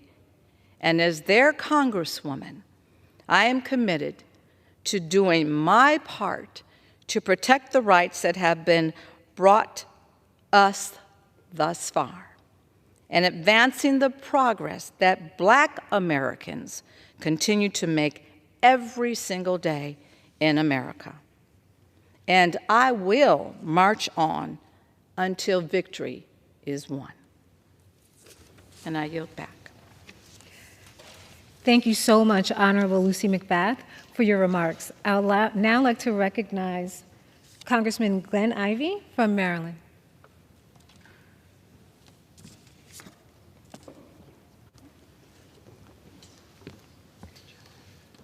I thank the representative for yielding and allowing me to participate in celebrating Black History Month. Mr. Speaker, this week I will be introducing the Frederick Douglass Congressional Gold Medal Act, which will honor Frederick Douglass with a long overdue expression of national appreciation and celebrate his legacy with a Congressional Gold Medal. I'm proud to offer this bipartisan legislation with my colleague, Congressman Andy Harris, whose district includes the historic birthplace of Mr. Douglass. Mr. Speaker, nearly 130 years since his passing, Frederick Douglass's remarkable life remains a beacon of inspiration to all Americans. Born into slavery on Maryland's Eastern Shore, Mr. Douglass overcame countless obstacles to become one of the most powerful and impactful figures in 19th century America. Douglass was enslaved for the first 2 decades of his life. During this period, he taught himself to read and write, skills which would later play a critical role in his life as an abolitionist and civil rights leader. In his 20s, Douglass escaped slavery, first to New York and then eventually settling in Massachusetts. Douglass dedicated the remainder of his life to furthering the cause of freedom for others in America. Beginning in the 1840s, Douglass became active in the abolitionist movement, often utilizing his profound oratory and writing skills to captivate and inform his audiences. As a writer and publisher, Frederick Douglass used the power of his written work to document the cruelty of slavery and push for abolition. He was the publisher of The North Star, a newspaper that he authored, and multiple autobiographies in which he shared the brutality of his enslavement in Maryland. Douglass exposed the oppression of enslaved Americans, speaking powerfully at abolition conventions and meeting with civic leaders. In 1852, Douglass delivered his famous 4th of July address in Rochester, New York. In this speech, Douglass asked the question, "What to the slave is the 4th of July?" While commending the ideals of the Founding Fathers, he also noted the hypocrisy of such ideals in relation to the treatment of enslaved Americans as he had been. Perhaps some of Douglass's most impactful achievements came as our nation was torn apart by the Civil War. Douglass was a key advocate in ensuring that the Civil War brought about the end of slavery in the United States. As the war began, Douglass recruited African American men to join the Union Army including his own sons. After the war, he fought for equal pay and equal treatment of African American soldiers. This advocacy included several meetings with President Abraham Lincoln at the White House, and to whom Douglas became a trusted confidant. After the war, Douglas continued his work as a dedicated fighter for equality and the extension of the rights of the U.S. Constitution to all Americans. He was prominent and a powerful advocate for the 13th, 14th, and 15th Amendments. One of his most powerful post-war moments came in 1876 at the dedication of the Emancipation Memorial here in Lincoln Park in Washington, D.C., where Douglas delivered the keynote address. Later in his life, Douglas was also a public servant. He was appointed to several influential government posts, including U.S. Marshal for the District of Columbia, Recorder of Deeds, and Minister to Haiti. Frederick Douglass dedicated his life to furthering the cause of freedom in the United States. Few Americans have shaped our nation so profoundly and permanently as Frederick Douglass. To this very day, Douglass's message and principles remain a guiding light for our country as we continue to seek fulfillment of our nation's promise and potential for justice and equality. And yet, although the immeasurable impact of Frederick Douglass elevated him to the pantheon of some of the greatest Americans, he's never received a proper official commendation from Congress for his contribution to our nation. If awarded, this medal would be displayed at the National Museum of African American History and Culture right here in Washington, D.C., where Americans can view the medal and learn more about Douglass's legacy. It is long past time for Congress to bestow this honor upon an American whose indelible impact is still felt today and will continue to be felt for generations to come. Therefore, I urge my colleagues on both sides of the aisle to support this bill. Thank you, and I yield back. Thank you so much to my colleague, Glenn Ivey. I would like to yield this time to myself now.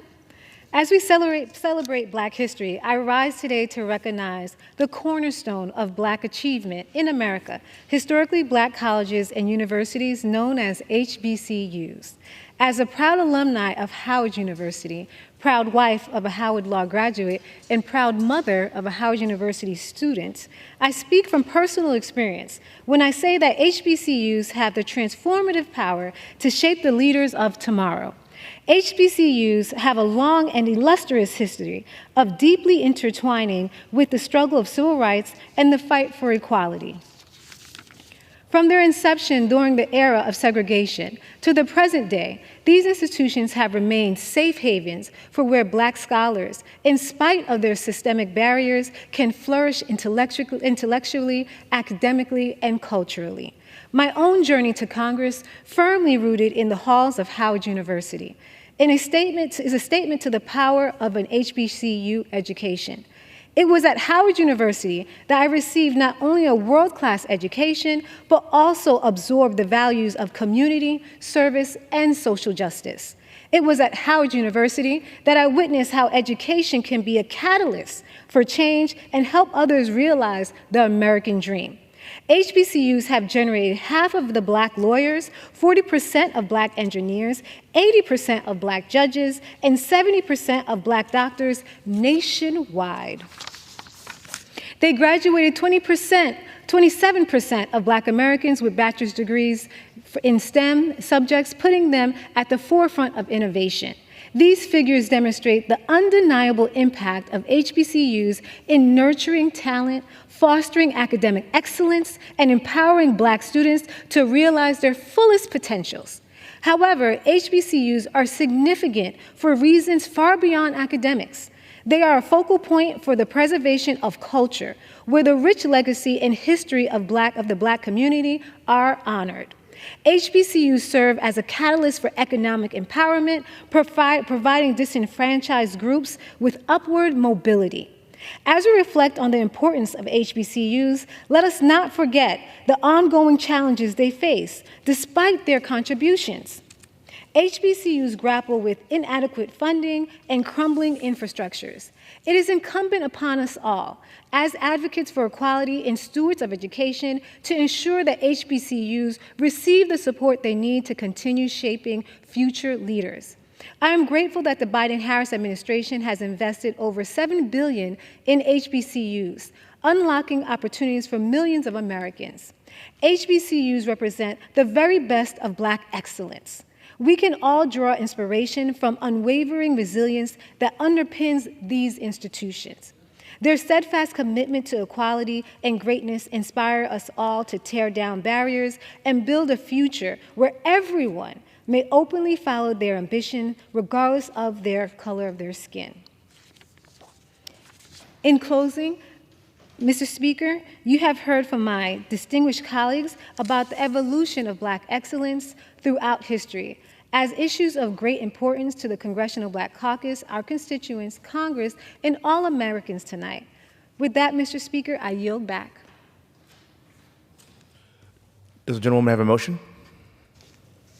I motion to adjourn the House at this time. The question is on motion to adjourn. Those in favor say aye. Those opposed say no. The ayes have it. The motion is adopted. Accordingly, the House stands adjourned until 10 a.m. tomorrow for morning hour debate.